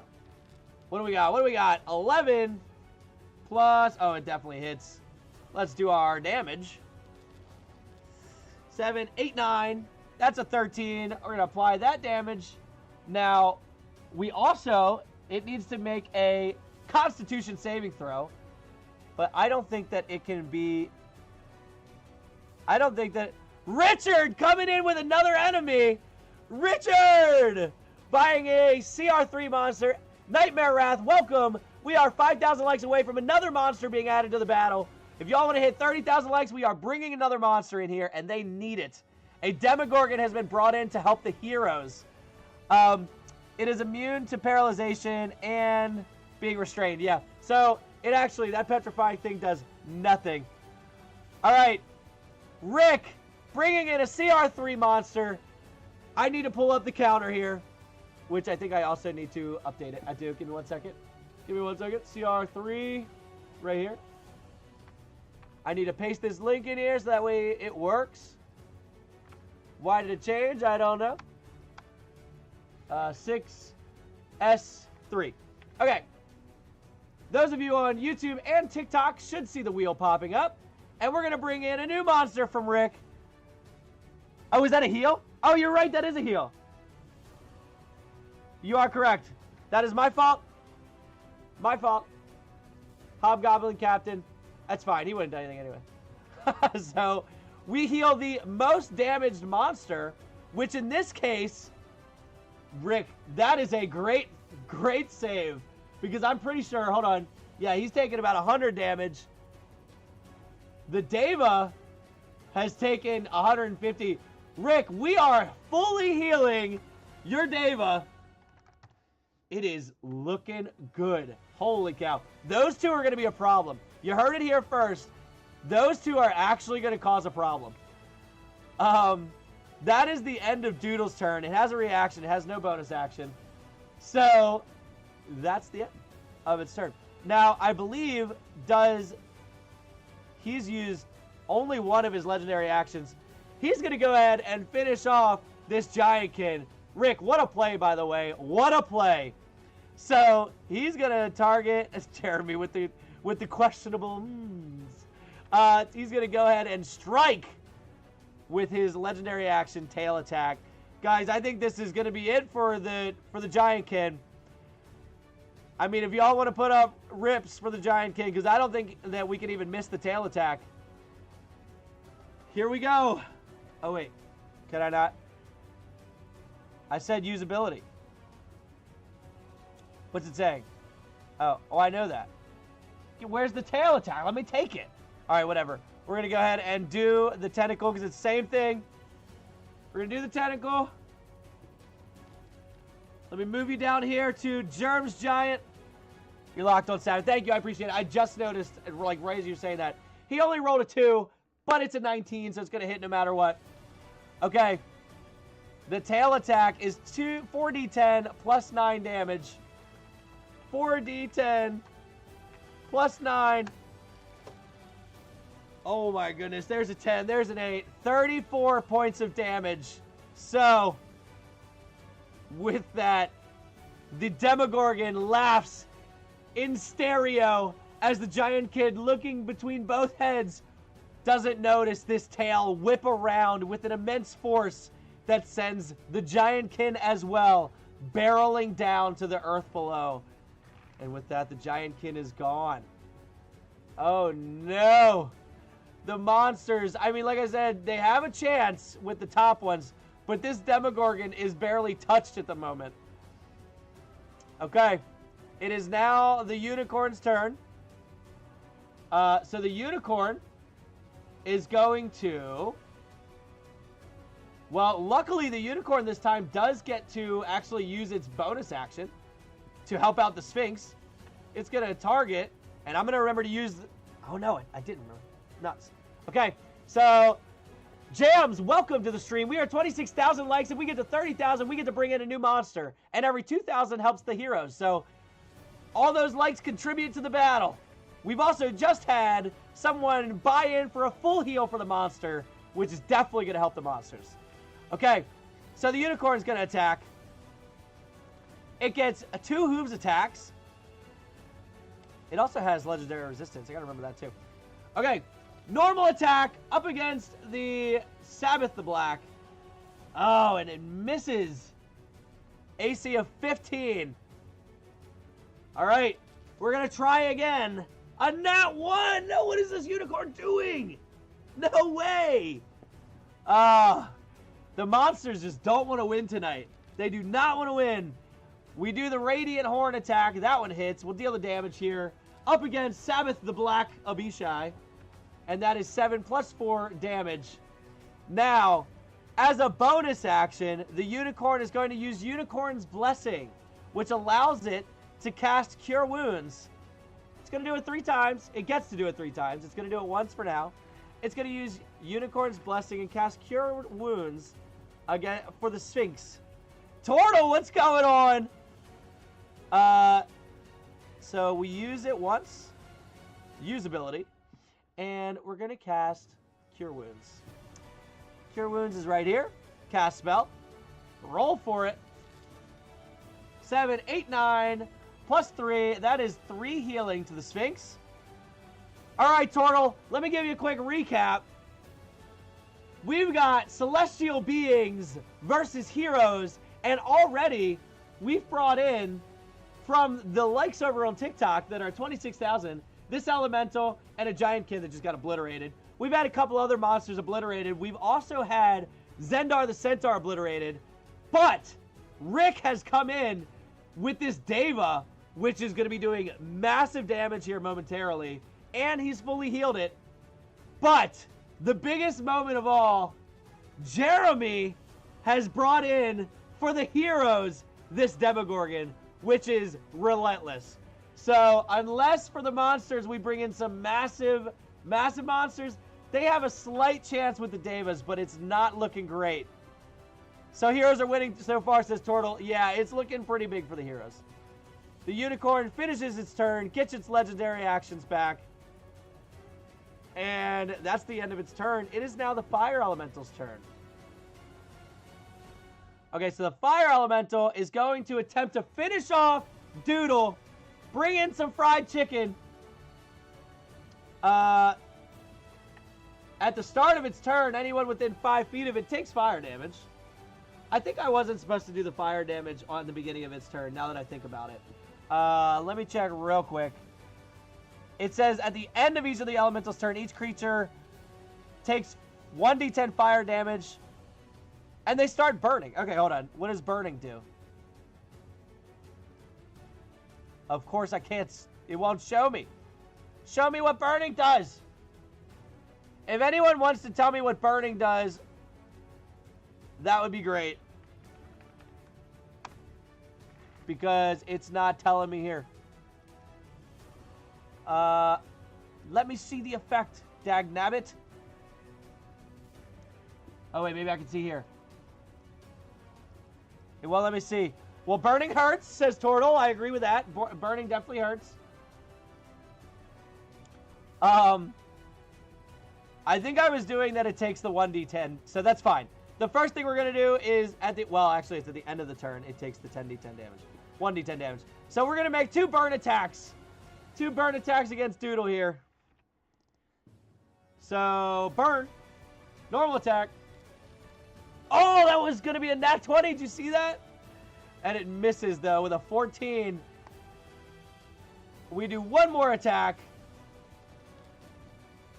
15 plus 6. That one definitely hits. Let's go ahead and do the damage. Oh, no. Oh, that's a lot of damage. Minus 14. Doodle gets fried. So the rest of them watch as they hear as this chicken turns into chicken dinner on the ground and is eliminated. Now, the Fire Elemental, it's going to... It still has movement. It's got 50 feet of walking speed. Fried chicken tonight, says Rick. So it's going to go 5, 10, 15, 20, 25, 30, 35, 40. And it's going to end its turn here. And because of that, these 2 are going to get burned. So with the Fire Aura, they take 1d10 fire damage at the end of its turn. I need to do the Fire Aura. There we go. Roll for the damage. We select, and it's only 2, but they're both burned. Why can I not select multiple? Apply. And we'll go ahead and just subtract it from Clarice here. Has she had a turn in a while? I feel like no. Clarice is also looking rough. Well, not rough, but she's getting hit. Okay, that's the end of the Fire Elemental's turn. Neither creature that... no, the Unicorn went. It's got its legendary actions back. It is going to strike with its horn. Welcome to the stream, Chug Bung Flung. I love your name. We are 3,000 likes away from adding a new monster to the game here. So another 3,000 likes, we're bringing a new monster in. Over on YouTube, we are 3 likes away as well from bringing in another monster. So let's go ahead and do our magical horn attack, shall we? Radiant horn. Normal attack against the Sphinx is definitely going to hit. Damage. Oh, no, not against the Sphinx, you dummy. It's against the Sabbath the Black. Which is minus 12. Oh, my goodness. Sabbath the Black with 25 HP left. Folks, the monsters are doing their best. Now, Clarice the Cleric, the first thing we need to do is roll to see if we get our healing light back. And we do not. Ooh, she's got some options here. She could theoretically revivify. She'd have to get to him, though. Because she gets 1 revivify. So I don't think she's going to do that. I think she's going to hold on to it. She's used Flame Strike. I think that she just maul attacks, you know? 2 maul attacks and a use of Holy Fire. 2 maul attacks. Here we go against the Guardian Naga. Now I forget. What's the difference? Oh, she gets to do both. Melee weapon attack, reach 5 feet, 1 target. Hit is 2d6 plus 3 damage plus 3d6 radiant, which may not do anything. All right. Attack. 2d6. Normal. And that's a 7. Oh, no! She misses the first strike with the maul. She's going to attack again. Let me see what the 3d6 does. Oh! She misses both attacks. Maybe the heroes don't want to win tonight. All right, and she's going to use Holy Fire. Wisdom saving throw from the Guardian Naga. And it saves. So she still does the damage. It takes half damage. Her turn was wasted. That's crazy. Clarice. No. Guardian Naga takes half. 9 damage. Her turn was absolutely wasted. Wow. And up next is the Sphinx. However, the Unicorn gets to do another attack as a legendary action. And it's going to, of course, target Sabbath the Black. And Sabbath has 25 HP. Sabbath may be gone. Sabbath may be gone, ladies and gentlemen. The hero from the darkness. A 14 plus 7 is going to hit. Normal attack.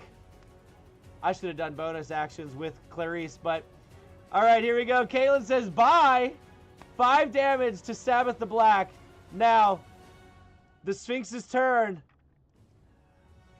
It gets 3 attacks. Or no, yeah, it gets 3 claw attacks. It's using them. Oh my gosh. Nat 20 to finish off Sabbath. Sabbath. No. So as the Sphinx, in an attempt to save its celestial home thousands of feet off the ground, it swipes its claw at Sabbath with all these dice of damage. And with that, Sabbath the Black gets sliced into pieces, spattering blood all across the floor of the building, the surface here, and sends the pieces of Sabbath flying down to the ground below. Ladies and gentlemen, this is way closer than I imagined it would be at this point. Now, using its fly speed of 60, plenty of fly speed, epic finish move, says Rick. It's going to fly over and try and help with this Cumulo Cloud Giant. 15, 20, 25, 30. And it's going to target it with its remaining 2 claw attacks. Oh my gosh. Okay, 6 plus. Yeah, that one can't hit. There's no way. That one does not hit. However, with its second attack, we are 2 likes away on YouTube, by the way, from bringing in a new monster. Was that a nat? Another nat 20! Oh, this Sphinx is angry. Angry, I tell you. Oh my goodness. Turtle says it may be over, guys. Don't forget, the heroes do have a Demogorgon brought by Jeremy on their side. The Demogorgon alone can do some fat damage. All right, we need to do critical hit damage here against Cumulo. Oh, he takes the damage, and that is the end of the Sphinx turn. Now, did Cumulo have... No, he's got Misty Step.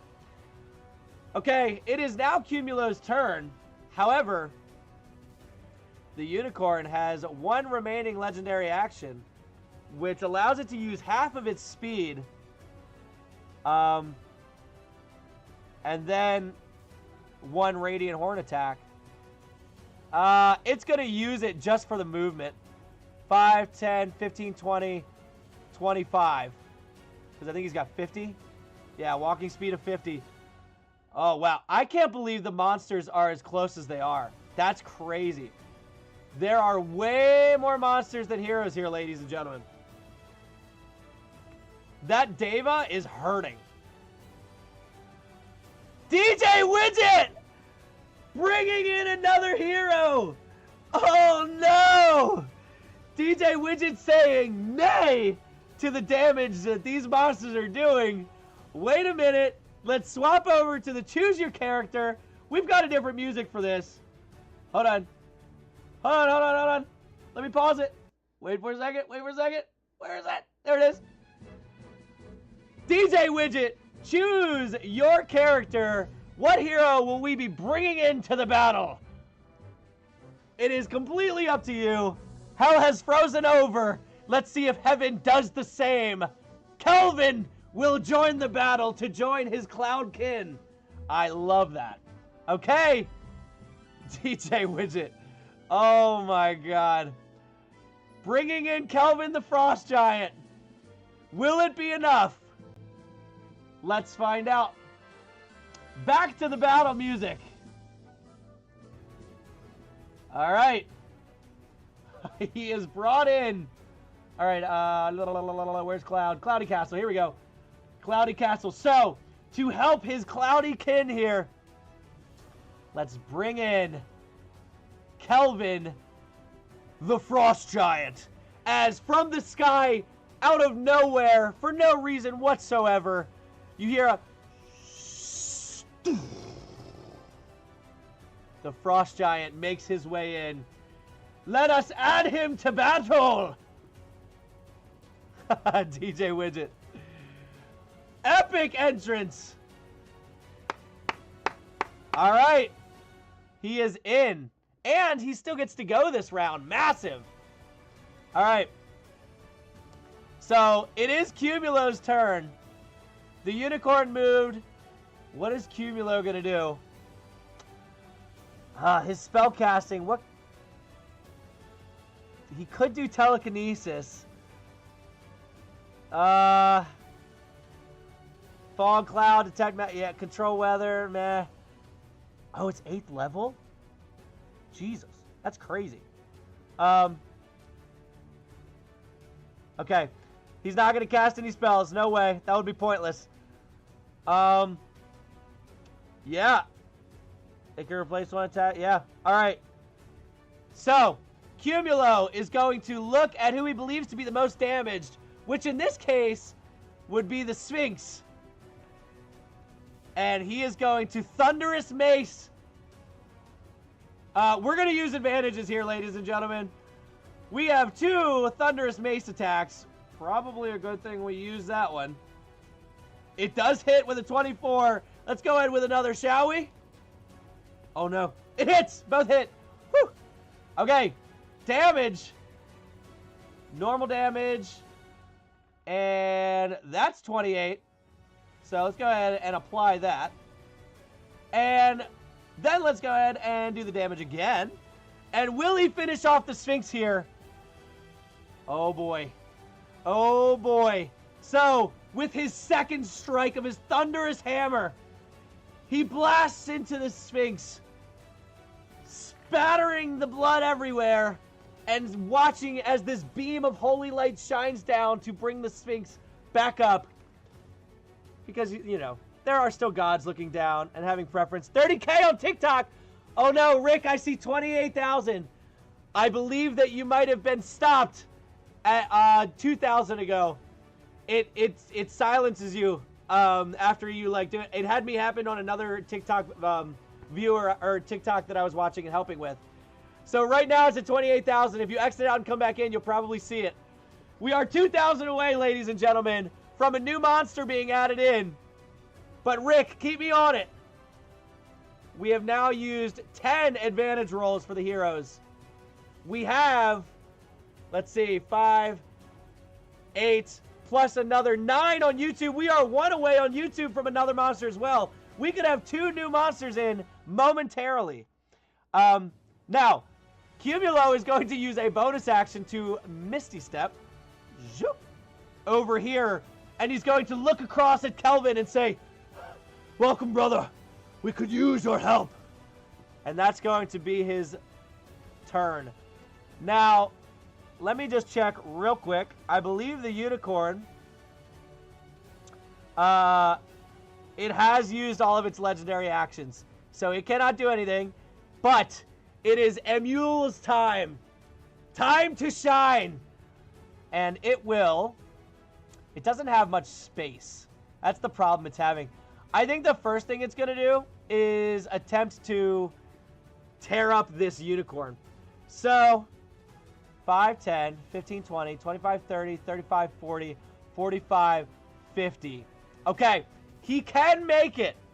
And what's his tentacle range is 10 feet. Oh, I don't think he's going to be able to do it. He doesn't have room to move around here. What's his other options? He can use gaze. The gaze doesn't do much though. Spell casting. What am I gonna do? Okay. Alright. Can he do it on his turn? No, that takes his action. Okay. I don't know what the Demogorgon's gonna do. Because he doesn't have room. I don't think that this huge creature can fit on the single ramp. What do you guys think? He's gonna... I don't know. 5, 10, 15, 20, 25, 30. I don't know. I don't know. Push Cumulo aside. Yeah, because he can't reach. No.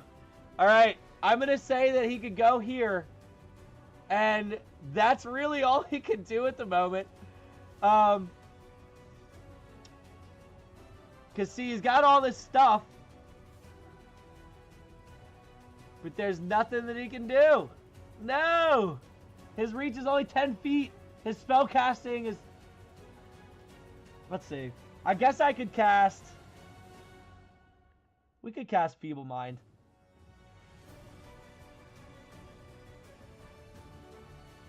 Alright. Let's cast... Whatever enemy. Hey, I appreciate Cactus Hugger. Thank you for the follow. We are 2,000 likes away from bringing in another monster.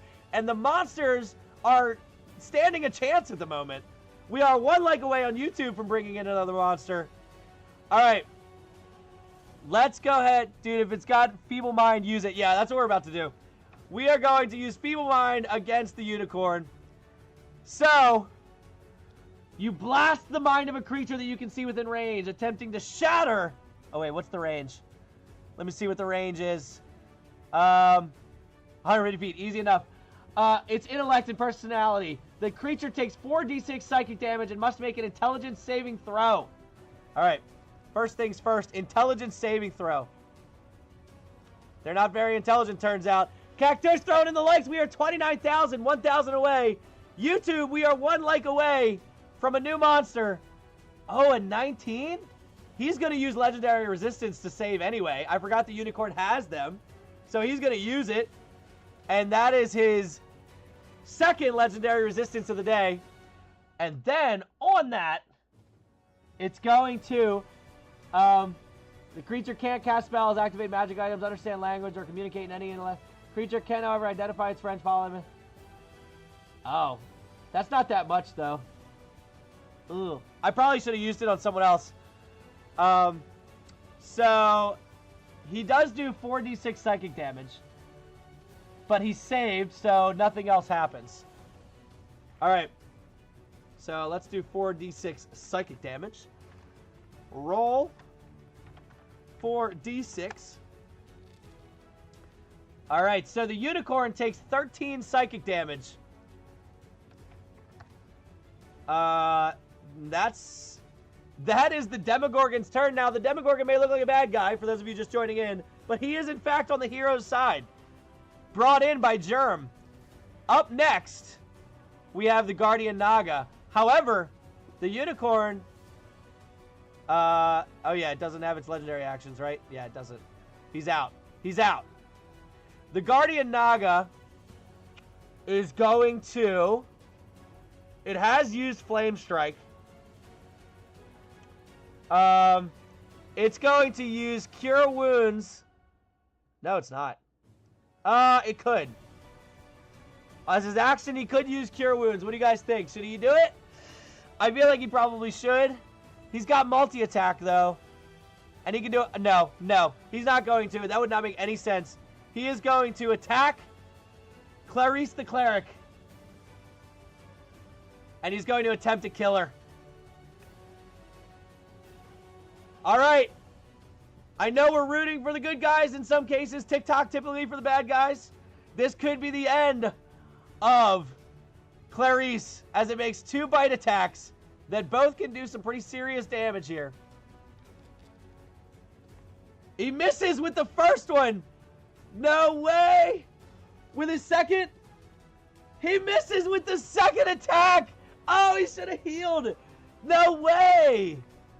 Oh my god. The monsters trying their hardest but do not want to win here for some reason. What is happening? 30,000 likes. We're bringing in another monster, ladies and gentlemen. Bringing in another one. For those of you on Twitch or YouTube, you will get to see the wheel pop up. Unfortunately, you don't get to see it on TikTok, which I would really love to do. There's just nothing I can do about that. But let me go ahead and interact with this. We are bringing in a CR 3 to 5 monster, which would be an Archelon. I don't know what an Archelon is. Let's find out, shall we? Monsters. Archelon. Shout out TikTok for bringing in 30,000 likes and a new monster. All right, here's the Archelon. Whoa. Oh, he's a water creature. We can't do that. We can't do that. He was pretty cool, though. Let's try again. No Archelon. We're spinning again, and this time, an elephant.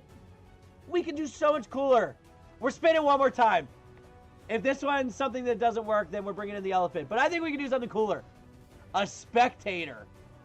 Now we're talking. Now we're talking. That's a gazer, isn't it? If I remember correctly. Yeah, we got a gazer in here. And he, I guess, will appear from out of the clouds underneath. As he kind of appears through the mist and the fog. Your rules seem arbitrary, LOL. What is the heroes looking like before we go again, HP-wise? So, let's do a quick update. Your rules seem arbitrary. I should stick to the rules, you're right. But I like to bring in cool creatures, and an elephant's just so boring. At least on a celestial battle. If we were in a jungle or something, it'd be fun. So, now, the heroes here are only the Clarice the Cleric, Kelvin the Frost Giant, brought in by DJ Widget, Cumulo the Cloud Giant, and the Demogorgon, who's pretty much not been hit. Clarice is pretty much dead. However, oh, I'm sorry. You're right. I'm doing all this and you guys can't see anything. So, yeah, the 2 giants and the Demogorgon. Now, Clarice is pretty much dead, but the Guardian Naga missed her. Now, the enemies, you have the Unicorn, the Guardian Naga, the Fire Elemental, the 2 Devas, one of them brought in by Rick. Also, I didn't say, the Demogorgon brought in by Germ. Jesse Lee coming in with the full heal of the most damaged monster. I mean, hero. I'm sorry. Cumulo has taken 130. And Clarice has taken like 100. No, less. Yeah, like 100. So Cumulo gets a full heal. Jesse coming in for the heroes. Oh, man. Now, Clarice still struggling. She may be gone. But you've got 2 giants and a Demogorgon. The Devas are kind of scary. But we'll see what happens. The Guardian Naga did nothing on its turn. I say nothing. But it is now Kelvin's turn. Kelvin, who has yet to have a turn, is going to... Jesse coming in with another full heal for the heroes. Just to go ahead and finish it off with Clarice, the cleric of the group. So she's going to go ahead and full heal. A reminder to everybody, there are no death saving throws with the heroes anymore. They die outright if they hit 0. So just a reminder. I promise I won't alter the battle for the next few weeks, says Germ.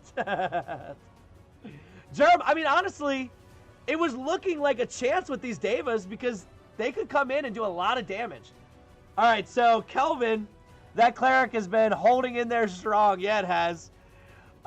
So, let's see. Kelvin,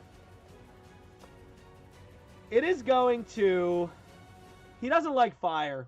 I think he's going to attack the Fire Elemental. So, he obviously has his Frosted Great Bow that he's coming in with. So, let's go ahead and use that twice now. We'll do bonus actions, right? All right, that was a 7 plus something. So, I forgot to roll twice for the bonus. That bow does some damage. It sure does if it hits. We're going to try again. Oh, no, the first one. Oh, it does hit. No. No. Wait. Am I targeting the right person? No, I'm an idiot. Hold on. What's happening? I rolled the wrong type of attack. The first one did hit. I'm sorry. I lied to you all. We are at 32,000 likes over in TikTok. 8,000 more, we bring in another monster, baby. Every 2,000 also. Oh, we got a nat 20! Let's go! All right, so 2 bonus action rolls. Let me keep track of those. Not bonus action rolls, I'm sorry. 2 advantage rolls. One of them's a nat 20. He's targeting the Fire Elemental. We do the damage at normal for the first, which is a good bit. Boom, my boy Kelvin. Jesse, DJ Widget brought it in. DJ Widget, oh, is it resistant? It has piercing resistance, but I thought it took extra damage. Daisy Rivera, welcome to the stream. Oh, we are at 10 likes over on YouTube now. I don't know if that was you, Daisy, or not, but that means we're bringing in another monster. All right, hold on. Let me apply this damage and do the... Oh, Tortle. Tortle, I will never remember that your alt is Daisy, by the way. I will never remember that. Damage, critical hit now. I thought the Fire Elemental took, like, special damage from... Oh, it does not. It does not. Okay, an extra 29 damage there. I know, which makes it funny. All right, so that was a heck of a lot of damage to this Fire Elemental. But we need to bring in a CR 3 to 5 monster. So let's go ahead up here to the wheel. We are 33,000 likes over on TikTok, 7,000 away from another monster. You guys are really trying to keep these monsters alive. I like it. I like it. I'm always rooting for the underdog. A hippo. I said no to the elephant. I got to say no to the hippo. I have to. I gotta say no to the hippo. We're gonna try again. Because we want something cool and fun. A gazer's fun. Jesse Lee with an extra action. DJ Widget says, no, you don't. LOL. We got a flesh golem coming in here, baby. So let me go ahead and bring in a flesh golem. Let's see. Flesh golem. Jesse with another action. Kelvin has 2 extra actions coming in hot. All right, the flesh golem is going to slide in. I don't know. Like, let's say he gets brought in by the Guardian Naga. Like on the side, the Guardian Naga has some kind of magic capabilities. Blake, welcome to the stream. All right, so he's coming in. I gotta add him. Oh, did I ever add? I never added the Gazer. Let me add him in. Save those for the Demogorgon. All right, rules is written. I got to go with the current hero. But I can choose not to use the elephant. 3 extra actions for Kelvin. Holy cow. Okay. He says wheel. Thank you for the reminder. 3 extra actions coming in from Jesse for Kelvin. All right. These are all about to be bonus actions because we have, let's see, 5, 10, 15, 16 from TikTok alone, plus another 10. We have 26. We've only used 12. We have 6 attacks coming in from Kelvin. All are about to be with advantage. Okay. The Great Bow continues on. Advantage. What do we got? 9 plus. All right, so that one's definitely hitting. Let's do our damage. He's got to get another crit here, right? He's got to. 23, he's doing another. This is the first attack. Oh, shoot. I did it at normal. I mean, he's going to hit either way. But was it a crit? It was not. The damage? Is this enough to finish the fire elemental? It is. The fire elemental is dead. As the bow flies through and the cold damage disintegrates the fire elemental. He's got 4 more attacks. He's going to turn to the gazer to the left of him. And he's going to take 2 more shots. Both at advantage. I mean, it's definitely... The first one's definitely hitting. Normal hit. Ooh. Big damage. Oh, more than half damage. Oh, no. Oh, no. Another advantage attack. I mean, he barely hits, to be honest with you. But it's going to be normal damage once again. Is he going to fly through the gazer, who never got a chance as the gazer appears and literally just takes 2 arrows straight to the face. The second one obliterating it. Gone. And Kelvin, with 2 more attacks, is going to turn his attention to this unicorn that's been causing problems. And he gets 2 more attacks with advantage. Here we go. Oh, no. Oh, he hits with a 14. Barely. Let's see. He does 28 damage. And then finally, 1 more. Oh, he was almost in that 20. He hits again with a normal damage, which is plenty. Don't get me wrong. All right. So the unicorn looks rough. I need to update the counter. We've used 6 more. So we are at 18 uses. Okay. Now, 34,000 likes over on TikTok, 6,000 away from a new monster. It is the Deva's turn. All right. He has... Oh, he's got 2 legendary actions. I forgot about that. He's going to use a legendary action here. 1 second. He is going to use... I'm thinking... I mean, he can cast a spell, but he's not...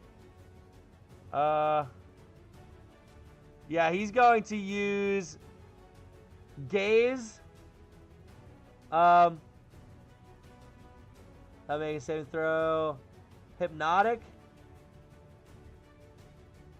No, we're going to do the stunned again. Beguiling Gaze. So the target is stunned until the start of the... All right, so he stuns the unicorn. All right, now it's the Deva's turn. The Deva needs to get in this. So the Deva's going to fly forward to Kelvin, who's been doing all the damage here, and is going to strike 3 times.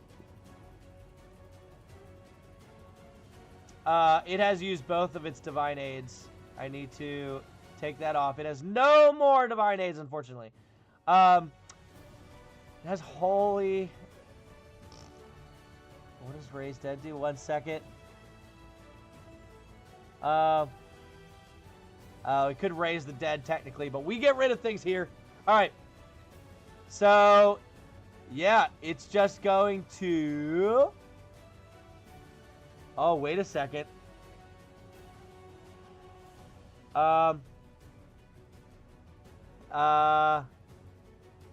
Your level of check. You must have seen the sort of creature before. Oh, it should do that. The spell ends early if you have no temporary hit points. But you retain your creature type. Oh, all right. So shape change is just polymorph? Oh, we should use shape change, ladies and gentlemen. Absolutely, we should use shape change. That's a 9th level transmutation spell.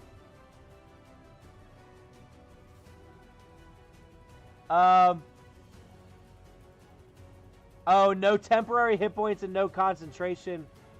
Oh, never mind. Never mind.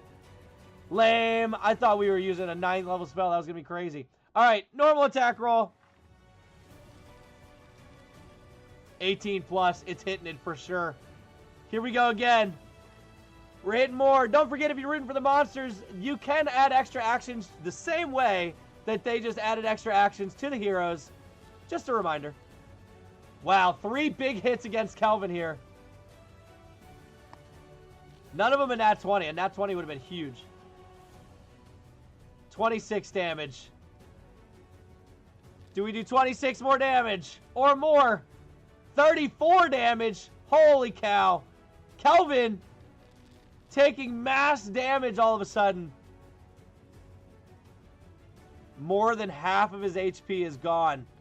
As a bonus action, he has Divine Aid, but he can't use it anymore. So up next is the Deva, but the Demogorgon has 1 more action. So he's going to use 1 more legendary action. So he's going to use Beguiling Gaze again. Oh, wait, can you not use it a second time? No, you can. Okay. Uses Gaze and must use either Beguiling Gaze or Confusing Gaze. Yeah. All right, so he's going to use Beguiling Gaze again towards the Guardian Naga, who is now stunned as well. All right, Guardian Naga and Unicorn are stunned. All right. Up next is the Deva that's going to fly in, trying to help. Rick Deva is coming in hot, and in an attempt to help its brother, it is going to also do 3. Although it still has 1 use of Divine Aid left, it's going to use its bonus action to use Divine Aid, use ability, and we are going to cast Cure Wounds and Healing. Whoop. What do we got here? What do we got? An 8 and a 7. 20 HP added to the Deva. Okay.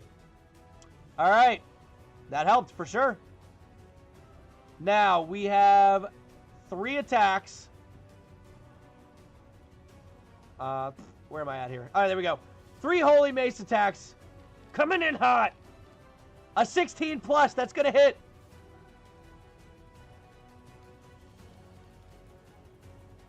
A 13 plus, that makes 21 total. That's going to hit. Will it be a nat 20? No, it's a 16 plus though, so it will definitely hit.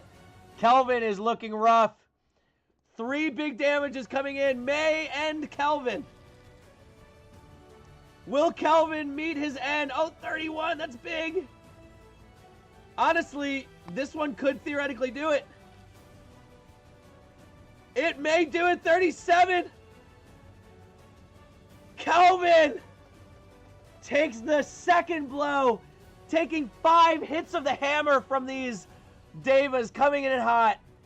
And they send him now too big to send flying into the air, but they hit him hard enough to stumble backwards as he falls into the hole behind him. Brittany Smolinski, welcome to the stream. We are at 34,000 likes, 6,000 more, and we bring in a new monster. Now the Deva still has one more attack, and it's going to... Oh, Jesse! No, I didn't get it in time. I didn't get it in time. We're going to hold on to it, though. You tell me when you want to use it for any of these creatures here. All right. So it's going to hit with its last attack here. Damage. Normal. Don't worry. You've still got it, Jesse. You tell me when you want to use it. 38. Holy cow. Okay. It is now the Flesh Golem's turn. You sent in between attacks. Oh, that's so tough because I know there's got to be like a delay. But it's a slight delay. I feel like that's so tough. That's so tough. All right. For this week, I'm going to say no, that doesn't work, but I will have better clarification in the rules for next week. So, it does hit him with the last one. None of these people have legendary actions anymore. All good, unless the monster's uncool. DJ Widget, hold me accountable. Hold me accountable. I like it. All right. So the Flesh Golem's going to go. 5, 10. And what's the CR of a hippo or an elephant, by the way? They may have been higher. I'm not sure. But the Flesh Golem just looks cool, you know? I don't know what he's going to do here, but we're going to find out. What does a Flesh Golem do? Immutable form, lightning absorption, sure. Magic resistance, sure. He makes 2 slam attacks. Simple as that. All right. Here we go. Attack. Normal, normal. I'm doing them both at the same time. 9. Plus, not a lot. 16. The second one with a 16 does hit. So we do our damage here. Okay. We apply that damage to Clarice the Cleric. And that is the end of the Flesh Golem's turn. It is the Unicorn's turn, who is stunned until the end of the Demogorgon's turn. So it can do nothing. Nothing, I say. Clarice's turn. All right, Clarice, we need to roll for Healing Light. Does she get it back? She does not. All right, she still has Revivify, but she has to touch the creature. She's already used Flame Strike. All right, we could. I don't think she needs to use it yet. I'm gonna hold on to Banishment. I'm gonna hold on to it. We are striking this Guardian Naga. Gosh darn it. Here we go. We're using bonus. God, I keep saying bonus actions. We are using advantage rolls for the attack. Advantage. Here we go. 12 plus does hit. But does the 3d6. See, I need the 2d6. Because it says it does both. Let me check, because I think reach 5 feet, 1 target. Hit is 2d6 plus 3 bludgeoning plus hit 3d6 radiant damage. Yeah. I don't know why they're separated. I need the damage here, though. So it takes the 13, and it takes an additional 5 minus... Oh, those aren't supposed to be... Oh, yeah. Okay, plus 8. All right, she's got another attack, and then another one. Here we go. Clarice the Cleric coming in hot. Another maul attack. So we got to do both. Oh, wait. What was that, though? She misses the second attack. Can you stop missing, Clarice? Holy fire. All right. Guardian Naga. Wisdom saving throw. Can't be that wise. Cannot. All right. Damage, baby. And then it is blinded. Oh, she had advantage anyway because it's stunned. I forgot about that. It's stunned from the Demogorgon. So we're not even adding those advantage rolls. Richard fully healing the most damaged monster. Nice. Richard, you animal. All right, hold on. Plus, Richard, Team Monster. Still have a Demogorgon to contend with, don't forget. That could be problematic. Oh, actually, that could have been the unicorn, too. It probably should have been the unicorn. They're close. I don't remember what the Guardian Naga had. Yeah, it may have been now that because the Guardian Naga has a lot more max HP. I know the unicorn looks more damaged, but I don't remember. It had 57. It was the unicorn. Okay. It added 57. Okay. Okay, so it had 79. All right, good save, good save. There you go. Plus 68. Yep, that was a 9 HP difference. All right. I'm waiting for somebody rooting for the monsters like Sickness to come in and pay for the opposite of the Demogorgon on the monster side. Drop a 50 bomb and just have an epic battle royale between angels and demons. All right. It did the damage and it's blinded. It couldn't have made that save anyway, by the way. All right. Cumulo's up. Cumulo is going to strike the Deva. Absolutely. So, it's going to do 2 thunderous mace attacks. Yeah. 2 thunderous mace attacks. Here we go. Advantage rolls. I'm calling it now before I roll it. I forgot to roll with advantage. Here we go. Definitely hits, by the way. Oh, shoot. All right, that's the second attack. Here is the second roll for the first attack. So it was a 29. Yeah. So it's just 2 normal damages. Against the Deva as the giant claps down with a thunderous hammer. Twice. Striking once in the chest and coming back up in the side. The Deva holds strong, though. Holds strong. And it is only 2, right? Yeah. Okay. That's going to be its attack. Cumulo, please Misty Step 20 feet to the left so Demogorgon can hit. All right. So Cumulo is going to Misty Step to here. And that is going to leave it wide open for the Demogorgon. Oof. Oof. Jesse Lee providing extra actions. All right. So he's going to now take a swing at this Deva. Says thank you, DJ Wizard. 2 more thunderous mace attacks. All right. That's definitely going to hit. This is supposed to be with advantage, though. I'm doing these attacks with advantage. So that was 1 hit. That one didn't do the nat 20. So normal damage. And we're going to apply that to the Deva. And then, is it Diva? Should it be Diva? I feel like Diva's D-I-V-A. Attack. Oh, for the Demogorgon. Okay. Got it. So, let me subtract that 29 damage real quick. We'll add the 29 back. Okay. Don't forget, those of you rooting for the monsters, you can also give the enemies extra actions. If you so choose. Deva. Okay, yeah. So I'm saying, all right, Deva. All right. So that's the end of Cumulo's turn. It is now a mule's turn. Who, finally seeing a target it can swipe, is going to stare at it with both heads. Both gorilla-shaped heads. The Deva knowing what the abyss might bring. And he's going to attack. 2 tentacle attacks.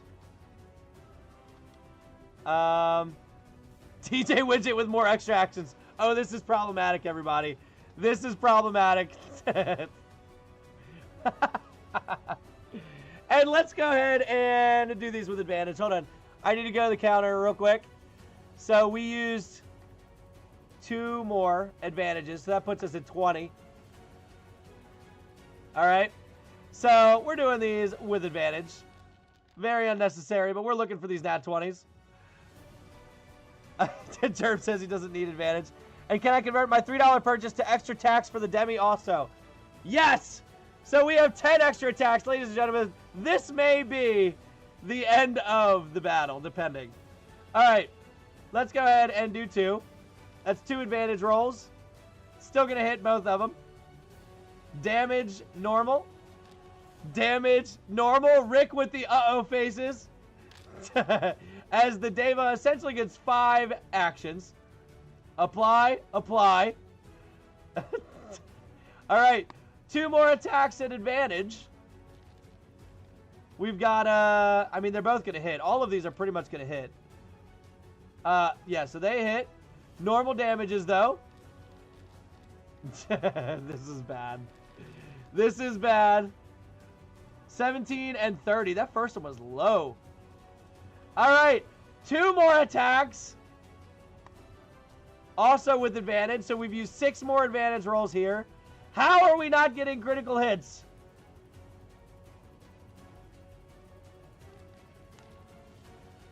Ah! So that's, I mean, it's 2 more regular damage hits. Jeez, that's a big roll. That is a big roll. 36 to this Deva. It may not need to... Okay, yeah. Both of those. So with its 3 of its 5 actions, all at advantage, it kills the Deva. As the demons seem to be taking over the old angels versus demons battle.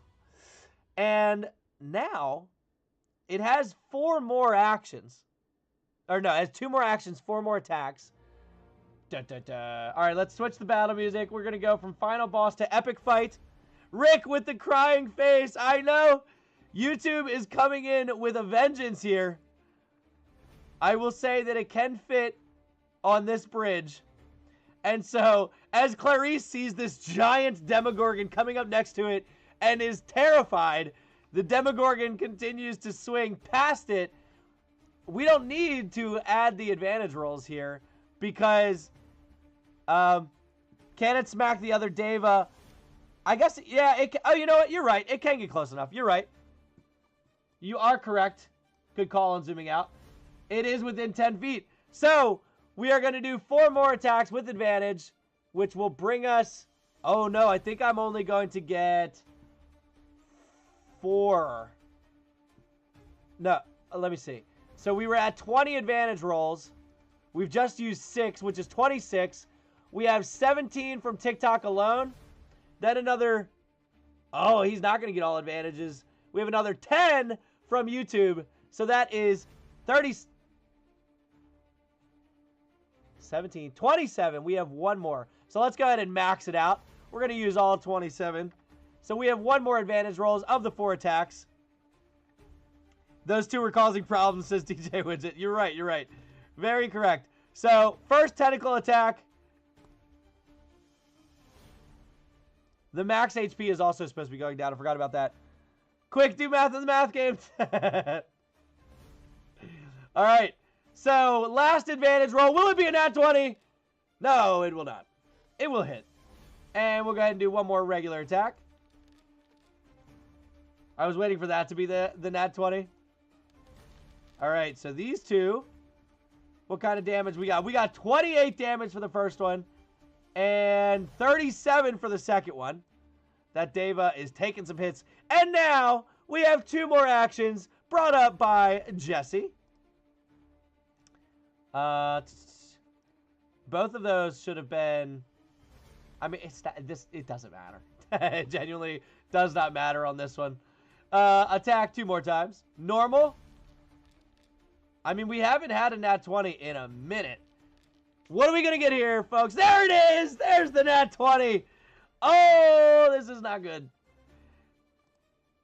Can we get rips for the Deva as it takes a normal hit? It may survive. It may survive.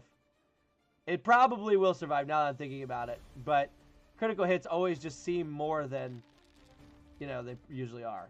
31 for the first one. Oh, ew. And 46 for the second one with a crit. Ah, it could have done so much more. All right. And with that, that is the end of the Demogorgon's turn, who is pretty much yet to be hit. Hey, goodbye, says Jesse over in the YouTube. It is the Guardian Naga's turn, who is now officially no longer stunned, because it is the end of the Demogorgon's turn. The Guardian Naga is going to cast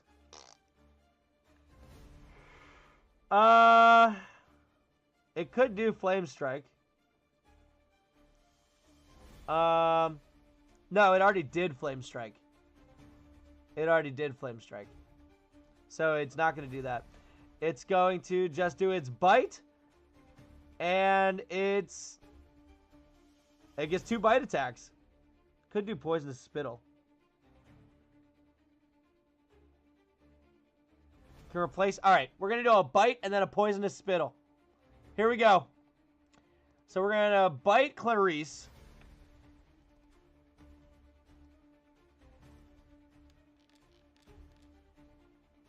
That's definitely going to hit. Do the damage here. Okay. Holy cow. That's a lot of damage. And... oh, he said, hold, you already... never mind, you already moved. Sorry, yeah. I'm assuming you were going to do another action. That's my fault. My fault. TikTok is no longer accepting my likes. No! TikTok, I don't know why it does that. That is so lame. Turtle's back. Let's go ahead and do another bite, actually. No. I said Poisonous Spittle. Let's try it. Let's try it. One creature the Naga can see within 60 feet. And then it would be blinded. No, we're doing bite. We're doing bite. I can't make up my mind. I've made it up now. That one also definitely hits. Ooh, Clarice. Taking some damage. Yikes. 49? Oh, that shot Clarice's health way down. I've always been here. Well, no, your alt has always been here. Although your turtle... yeah, never mind. Both were here. You're right. I was wrong.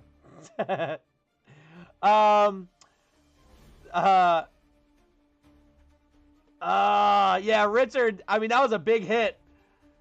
The Naga cannot do anything else on its turn. So, we're going to go to the Deva. Oh, what is the Deva going to do? Because it's in trouble. It is in trouble. Oh, the Demogorgon took its turn. The Deva's probably not going to get a turn. Because the Demogorgon, now that it's got its 2 legendary actions back, will use its tail attack. Oh, no. I mean, it's definitely hitting. Is it enough to kill it? That's the question. That's the question. Is it enough? Big numbers. No, it is not. The Deva is going to get its attacks in. Once again, for those of you rooting for the monsters, you can provide extra actions the same way they did for the Demogorgon. And there's nothing they can do about it. 3 Holy Mace attacks. 13 plus a million. So we'll go ahead and do the damage for that one. Against Cumulo. And apply that. We got 2 more strikes. Let's go ahead and roll both of them at the same time. 1 definitely hits. And 2 does not. But it does get another hit in there. Okay, 22 damage applied to Cumulo. It's used both of its divine aids. I think its best chance right now is to try to run and hope that a finishing move doesn't take it out. So, the Deva's going to back up and fly. And Cumulo will get an attack. Will Cumulo hit it? Jesse says it too. Attack of opportunity. Let's see what happens. Not one! It does not hit! Does not... Oh, you're right. You're right. The Demogorgon does get one. I forgot about that. And the Demogorgon's going to come in. And that one's the only one that saves it. Ah! It's going to hit. It's going to hit. No! The Deva! The Deva! Is dead. So, as the Deva backs up to get a better vantage point, and Cumulo swings and misses, he watches as this tentacle flies by and whoosh, smacks the Deva out of the air and sends it pummeling into the clouds. And it disappears below them. And that will be the end of the Deva. Yikes. So, up next we have the Unicorn, but before that happens, we get another opportunity, or another legendary action from the Demogorgon here. So the Demogorgon is going to use its gaze, its beguiling gaze, to stun the Flesh Golem. No. The Unicorn. It wouldn't do the Guardian Naga because the Guardian Naga never affects it. Because I believe it says until the start of the Demogorgon's next turn. Yeah. And so it never gets affected. So it's going to affect... I mean, it's going to do the Unicorn. Sorry, Uni. So the Unicorn on its turn can do nothing. And it's now Clarice's turn. First things first. Does she get her rollback? She does. She gets Healing Light. So she will cast that for sure upon... probably herself. 2d8 plus 3. That is 10. Well, plus 3. Plus 13 HP. Whoop. Ladies and gentlemen, the monsters are looking very in trouble. We are going to do 2 Maul attacks and Holy Fire. Will she roll better with these? Let's find out. Oh, normal. What do we have here? 13. Kool-Aid Man. Oh, yeah. That definitely hits. Let's go ahead and roll again, shall we? 10. Oh, that one's not going to hit. And so we just do the 1 damage. And we need to do plus 2d6. So 5 d6s total. And that's 22 damage. And finally, we get to use her Holy Fire. So we'll go ahead and roll the Holy Fire for the Guardian Naga who needs to save. 9. Oh, 17. It saves, but it takes half damage. Takes half. Roll. Oh, man. Low damage anyway. That Holy Fire does, like, nothing. Cumulo's up, but before doing so, we get another stun, and it's going to stun the Flesh Golem. So, the Unicorn and the Flesh Golem are both stunned. So, Cumulo is going to use its Thundercloud. It has yet to use Thundercloud.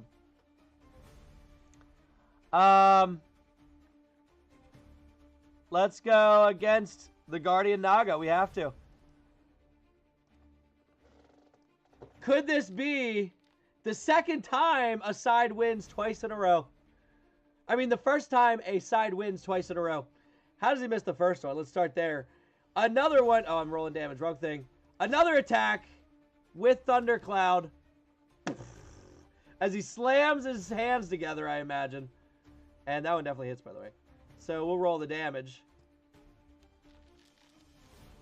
Woo! Big damage. Jesse with an extra action. All right. So we apply it, and we're going to do 2 more. And the Guardian Naga is incapacitated, by the way. So all 3 of them are either stunned or incapacitated. Now that it's incapacitated, though, do these have advantage, right? No, it just can't take actions or reactions. Okay. So here we go. 13 plus a lot is going to hit. And finally, what do we have here? Yeah, a 25 and a 28 total. Both of those are going to hit. This may be the end of the Guardian Naga, ladies and gentlemen. We apply the 18, and finally, last damage. Will it be high enough? Ooh, that was low damage, though. 14. It was just enough. So this Guardian Naga gets thunderclapped into oblivion. Oh, man. Oh, man. In all honesty, the monsters had a chance if it weren't for this Demogorgon. They had a solid chance. And now it is Emil's turn, who is going to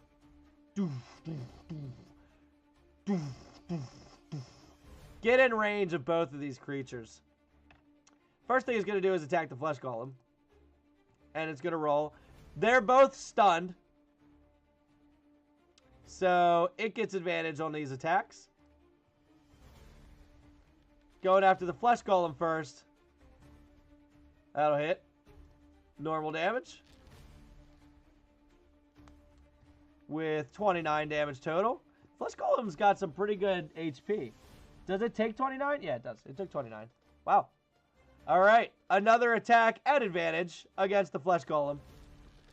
As the Demogorgon is just taking out everything on the battlefield. Jesus. 33. The Flesh Golem's looking rough. And that's its turn, but it does get its legendary actions back. Up next, we have the Flesh Golem, who is no longer stunned. And so, as it should, says Jesse, I totally agree. Y'all wanted the heroes to win tonight. That's for sure. And that is your right. 2 slam attacks. All right. Let's see. Slam.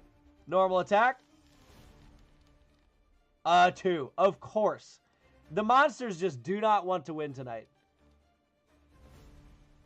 Rough. 2 misses. 2 big fat misses. All right. At the top of the round, it's the Unicorn's turn, who's no longer stunned. 5, 10, 15, 20, 25, 30, 35, 40, 45, 50. It can't make it. Oh, wait. Yeah, he could. He could go this way. All right. So he's going after Cumulo. All right.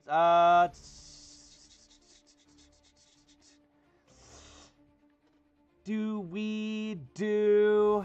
Yeah, we got to do hooves. Yeah, 2 hooves and a Radiant. Radiant Horn. 10 plus. That does just hit, I believe. 17. Do the damage here. We do the hooves again.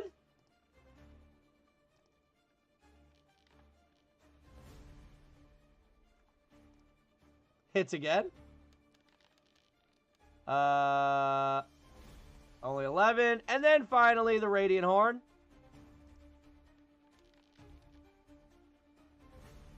That does it. Look at that. Would you look at that? Damage. Normal. Okay. All right. 11 damage. Not bad. Honestly, the Unicorn did something good there. All right. But that's the end of its turn.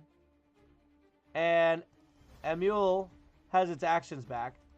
So it's going to stun the Flesh Golem. It's just stunning these 2 at this point. The Flesh Golem's stunned. Oh, no. I tried to hit this. All right. So Clarice is going to... She could banish it, but she's not going to. Heck of damage coming in hot. Yeah, for sure. She's doing damage. The fact that she's still alive is impressive. I mean, you guys made sure of that, but... Normal roll. All right, definitely hits. Plus 2d6. Normal roll. Ooh, that's good damage. Good damage. Now, this Flesh Golem had a lot of health to begin with. Normal roll against the Flesh Golem. Nat 1 will absolutely miss. Holy fire. This thing needs to make a DC 15 Wisdom saving throw. It is plus 0 to Wisdom. Oh, it's going to fail. Oh, it'll fail. And now it's blind. Oh, it's an auto fail anyway. It's stunned. Oh, 2 ones? Get out of town. It is now stunned and blinded, by the way. So that's that. Cumulo's up. Oh, Cumulo. For those of you that watch True and the Magic Kingdom, if you have kids. All right. Switching back to Thunderous Mace here, I think. Yeah. Here it goes. Thunderous Mace against the Unicorn. Oh, that was almost a nat 20. So close to a nat 20. We'll just go ahead and do another one now. Ooh. Oh, that hits. Both do hit. Sheesh. Rip Unicorn.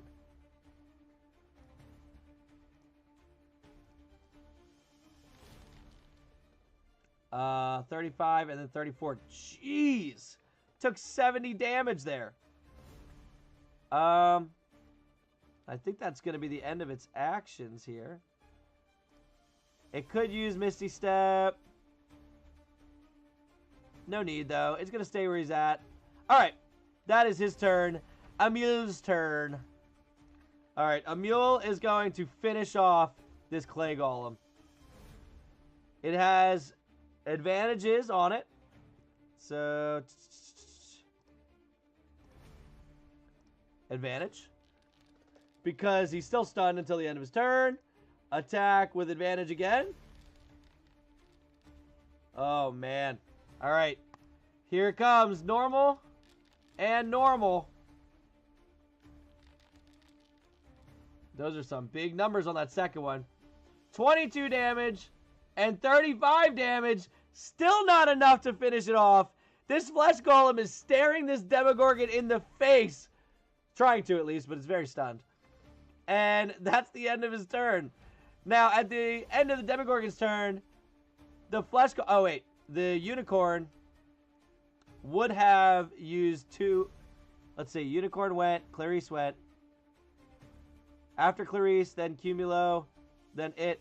Honestly, the Unicorn would have used all 3 of its legendary actions against Cumulo here. So we need to do 3 Radiant Horn attacks. 18 will hit. Nat 20 on the second. Uh-oh. Cumulo is getting some hits here. Damage normal for the first one. Critical for the second. At 8 and 9. Holy cow. And a normal for the third. Sheesh. Apply, apply, apply. Cumulo is looking rough. Flesh Golem is no longer stunned. And so, but it is blinded, so it's going to attack with disadvantage. So it's going to do 2 slam attacks.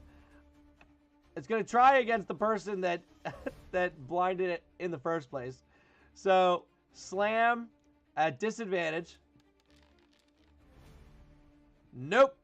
And slam at disadvantage as it's swinging blindly, unable to see anything, and it misses both.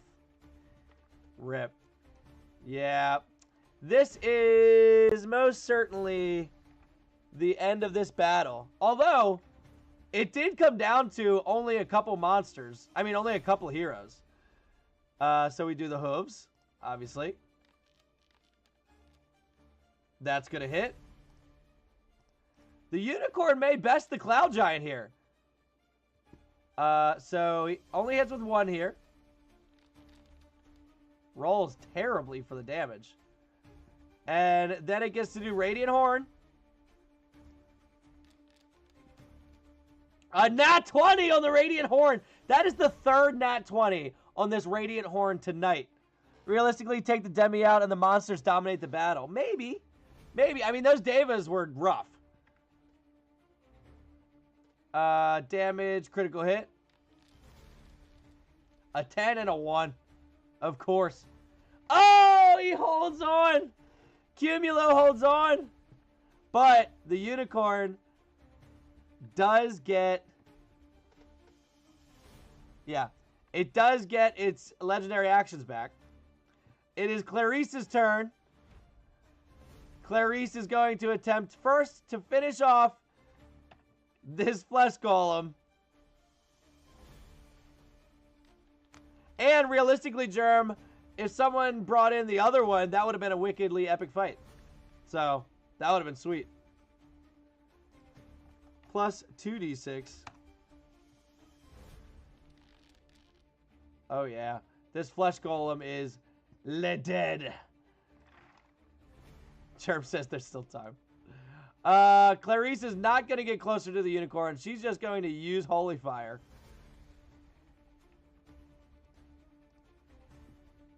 So we need a DC Wisdom saving throw from the unicorn, who's not very wise. Is going to fail. Fail, and now the unicorn's going to be blinded. Oh, man. The unicorn had a chance, too, here. All right. So that's the end of Clarice's turn. Oh, I'm supposed to see if she gets this back. She does not. All right, that's the end of Clarice's turn. Oh, sorry. You guys aren't seeing what it's hitting. Now, the unicorn gets its legendary action. It could finish off the giant right now. Let's see what happens. It's a disadvantage using its legendary action. Radiant Horn. Will it hit anyway? No. No, it will not. Ah, nuts. Legendary action. The Demogorgon's going to stun it. So now the unicorn's stunned and isn't going to be able to do anything. And Cumulo is going to have advantage against this thing. Coming in with a Thunderous Mace. 2 of them at advantage. Is he going to finish it off with a nat 20? No! He rolled a nat 1 for the low end, but the 3 still hits. Damage. Is that enough? I don't think it is. It is. Well, ladies and gentlemen, with that... Hold on. I need to pull up. I forgot to pull up the clock. Wait for it. Where did it end up? Hey chat, is the map being made? Question mark. I missed that over on Twitch. I apologize. I don't know how long ago that happened. If you're still here, I apologize. Where did the timer go? I lost the timer. Oh, here it is. All right, well, honestly, you probably have like 30 more seconds, but we have 1 minute for anything to happen, although I doubt it, because there is a Demogorgon on the playing field. As 3 heroes remain, one of them being a Demogorgon, as the fight tonight went wholeheartedly pretty even, with the exception of a giant boss brought in by Germ, really upending the battle here. Germ with the big gun tonight, says Jesse. Germ will be getting a new title in the Discord as being a Master of the Realm for his contributions tonight. Rick will also be getting new titles tonight. Welcome to the club, says Jesse. And with that, we end tonight's Midweek Monster Mash. I like the sound.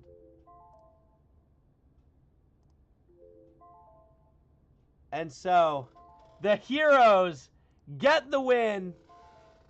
Why is it still going?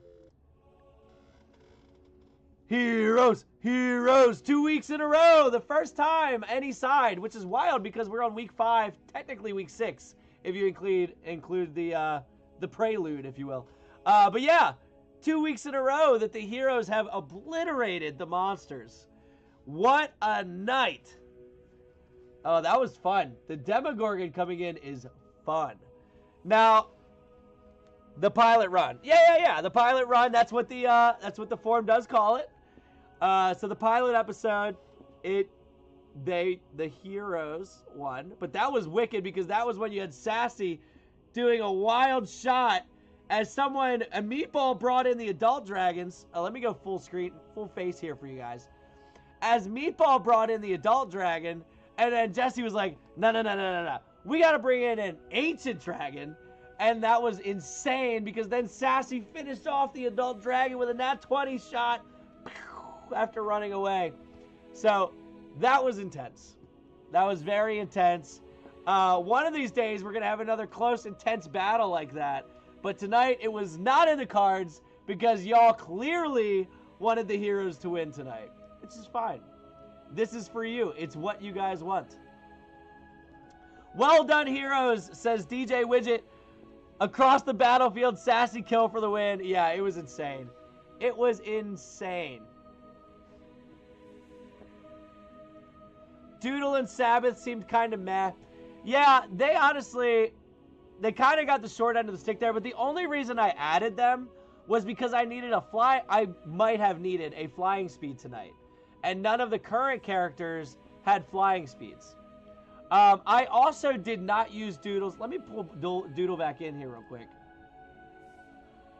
GG's everyone, says Jesse.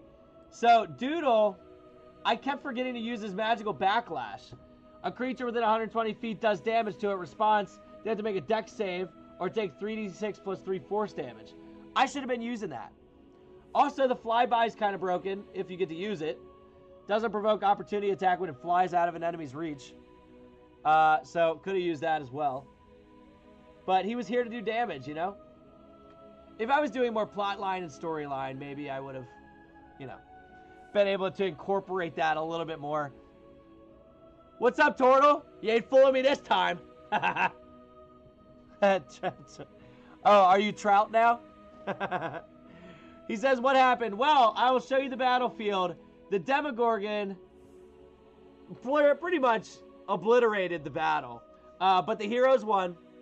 Oh, that's right. You can't see the battlefield. So the Demogorgon pretty much obliterated everything. The Cloud Giant almost died. Clarice almost died. So realistically, without the Demogorgon, although the Demogorgon did a ton of damage to the other creatures that also died. So he says, I gambled right. Good choice on the heroes. Oh yeah, I did forget to 1 second. 1 second. I forgot to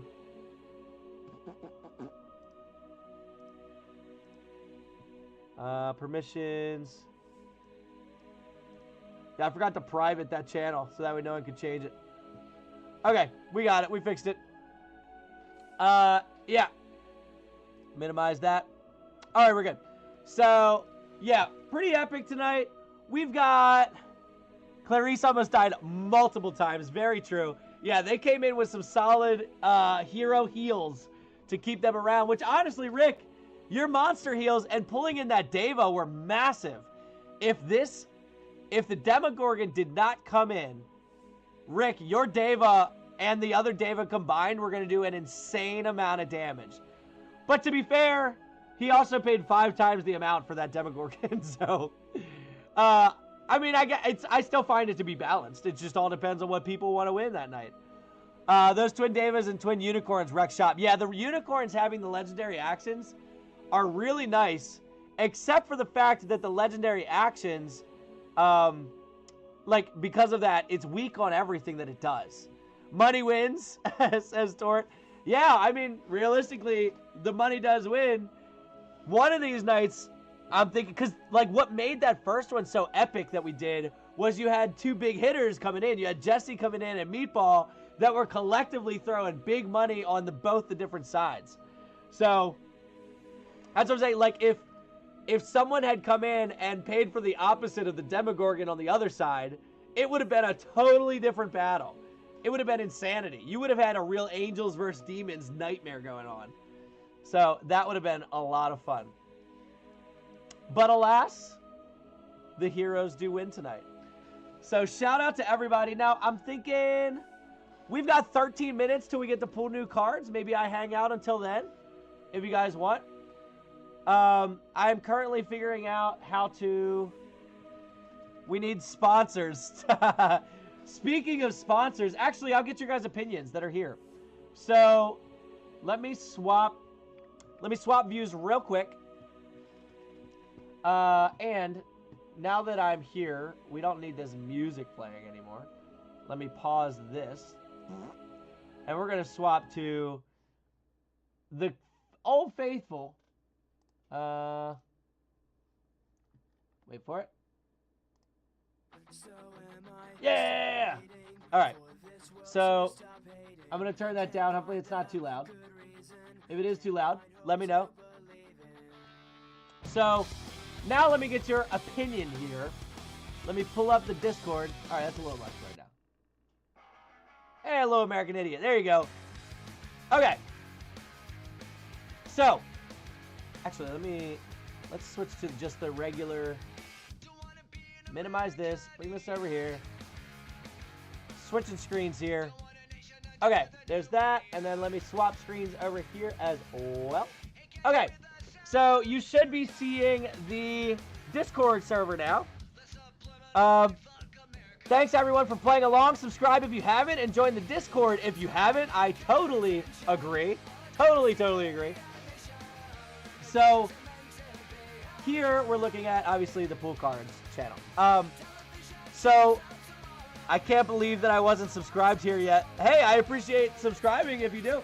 Oh, but it didn't pop up. If you just subscribed, that means that, unfortunately, people can't see that you subscribe on YouTube because it didn't pop up saying that you did. At least I didn't see it. So, yeah, so as you guys have heard, I am in the process of working with Dungeon Alchemist on setting up this sponsorship, right? And what I really want to do is add a new type of card. I want to have 2 giveaways. I want to give away Dungeon Alchemist with a normal giveaway for those. I'm not sure how I'm going to do it yet. Probably some kind of comment on a video or something. But I'm going to do a normal giveaway where you do something like that. And then I would like to do a second giveaway. And the reason I'd like to do a second giveaway is because I would like to incorporate sponsor cards as a thank you to the companies and stuff down the road that may actually sponsor my channel and have me do giveaways or may pay me to do videos, something along those lines. So I was thinking that I want to do a sponsor card. And it's kind of like a hero card, right? Where they sponsor me as a person for my channel, and I create a card in their light. So for instance, for Dungeon Alchemist, I would make the Dungeon Alchemist sponsor card. It would, I think all of these would probably be CR30s. Just as a major thank you to the companies for backing me up and believing in me.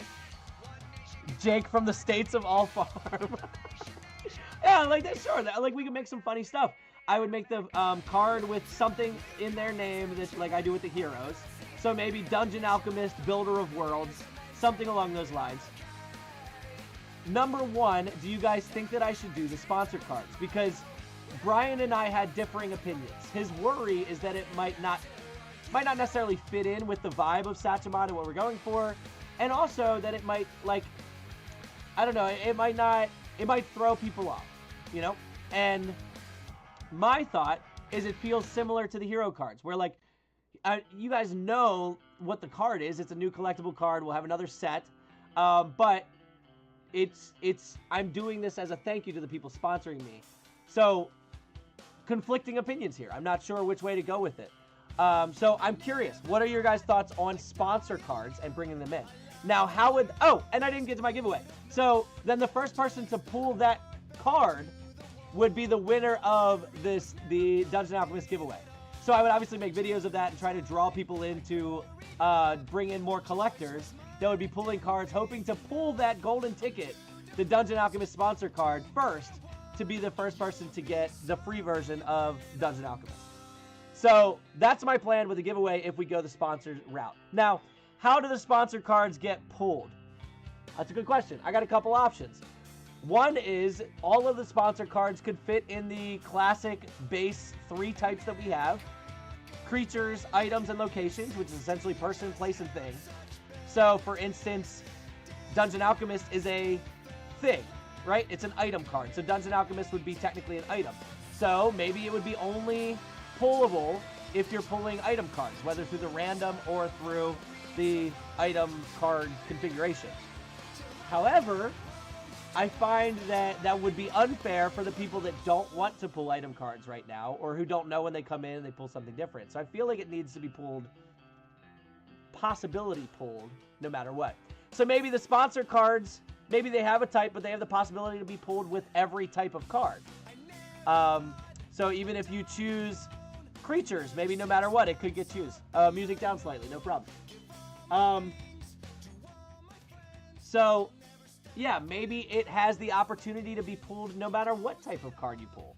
It's a CR30, so it's highly unlikely to pull it anyway. And then, when you pull a CR30, now it's mixed in with whatever types of CR30s you have, and you may not even pull that one. The other option is we add in a chance to pull a 4th card being a sponsor card. Sorry I'm late. How did tonight go?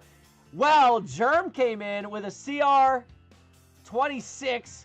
He paid for this Demogorgon to come in and absolutely wrecked shop for the heroes. So the heroes do win and obliterate the monsters for the night. But we were just talking about potential changes over in Sachemon, bringing in a new type of card called Sponsor Card, since Dungeon Alchemist is going to be sponsoring me. And I've always talked about if I ever got sponsors one day, I'd want to show my appreciation and make something fun about it and kind of bring in their name forever. And there was much rejoicing, says Brandon. So let me know your thoughts. What do you guys think about the sponsorship cards? The last point I was getting to was, yeah, maybe it has a chance. Maybe there's a chance in every pack of pulling a 4th specifically sponsor card. I think the sponsor cards would be fun. A lot more joke opportunities and silliness. Okay, interesting.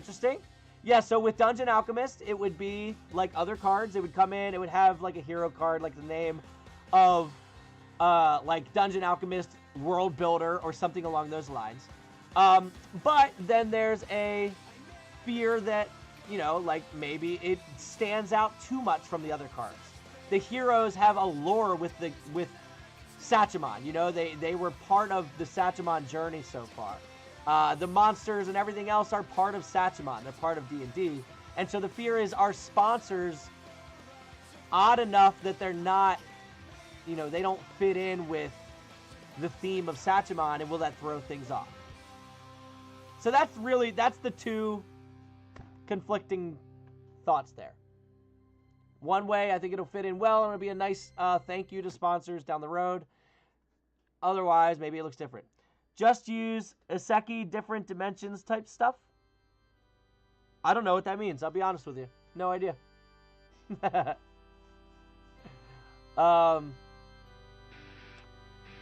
Yeah, that's the plan. Either way, we're definitely going to be doing a giveaway with Dungeon Alchemist. I got to come up with a plan. I was waiting until after tonight's stream to come up with a plan, maybe this weekend, for how I want to give that away. But I'm hoping to do a second giveaway, and the first person to pull that sponsor card, if we do the sponsor card, will win Dungeon Alchemist as well. So now, doing Sachemon, you may actually get more than just the cards if you're lucky enough. To explain their lore, or you can just ignore it for why they're here, which is pretty funny. Got it. That's fair. That's fair. And that's the thing. I think that I'm biased, right? Because obviously this was my idea. So take my opinion with a grain of salt. But I think that it would be obvious being called a sponsor card. I think that it would be obvious what it is. And then every time it got pulled up in the satchel, it's just like another, like, you know, a quick head nod to the companies for sponsoring me every time they get pulled up in the card pulling channel. So, I don't know. I'm conflicted, but we have T-minus 4 minutes until we can pull new cards. Let's scroll down. Whoa! What is this? Jay Paget pulled a material plane, another CR30? What? That was at 8:40, right after the stream started. Tortle pulling Limbo worth 850. Good for you, Tortle. Let's look at the shop. I don't know if I looked at the 6 o'clock shop. Oof. You want to trade? I'm not collecting the locations yet. Otherwise, I would totally consider it. Your material... Oh, you to... Do you have one too? Tortle's got a material plane?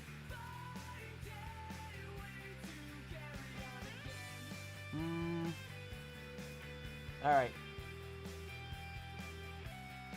That is wild. 2 material planes pulled back-to-back days? What are the odds? I can't believe you guys let me, and by you guys, I mean Jeremy specifically, let me spend all my gold on those pulls, and I got nothing from it. Last stream. Okay, got it. Oh, that was probably, that wasn't Monday, right? Dude, that's wild. Wild. Give me a CR30 with a grade of 9 that I can sell and pull $1 million right now. One day you might learn, LOL, Gamblers Anonymous. Oh, too funny. While we're waiting, actually, let me go ahead to the episode recaps so we can get... This was episode 4. The Heroes won with all of these reinforcements, too. What I decided, by the way, what I hadn't thought about, what I hadn't looked at, is that a big part... Why is my overlay gone? I just realized that. On... Am I on the wrong thing? Full face. Oh, how? All of my links got messed up. What? What? Is it messed up over on... Oh, no way. That's why it looked different. This whole stream, I had no idea. Oh, man. I had no idea that, shoot. No one told me my overlay looked different. Or that it was gone. I blame you guys. Let's see. Map creation overlay. Hold on. I gotta fix my overlays real quick. I need the link. Now I need to go to Encounter Creation 2, Overlay. Did that fix it?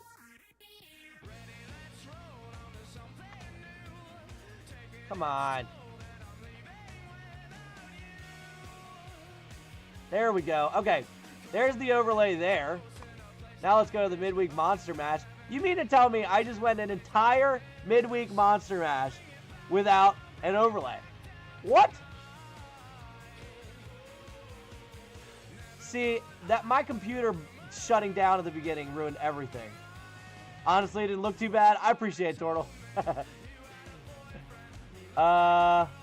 Overlay, here we go. Alright, I need to go back to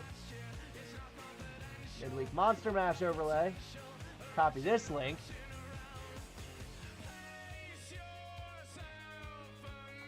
All of this worked before my computer shut down, so that's pretty wild. I don't know what it did, but it messed up everything. So, honestly, Rick, it may have popped up, but because my overlays weren't working, it wouldn't show it to you. Okay, so that's those 2 overlays. I don't have...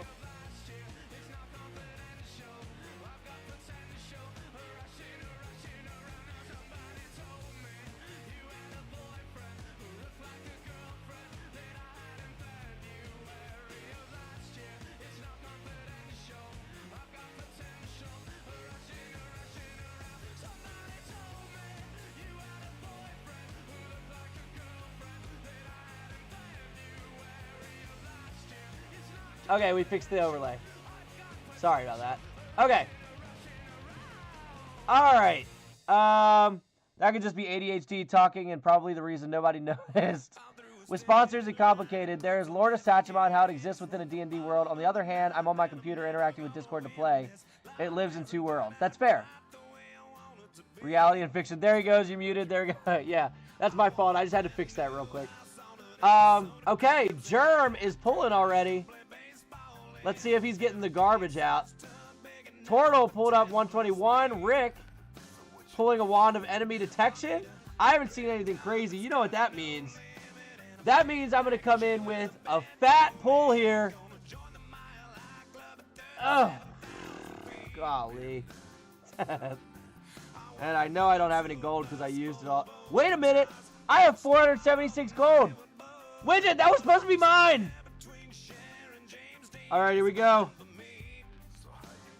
We're going to buy pulls. We've got 400, baby. Laugh all you want, but how about this?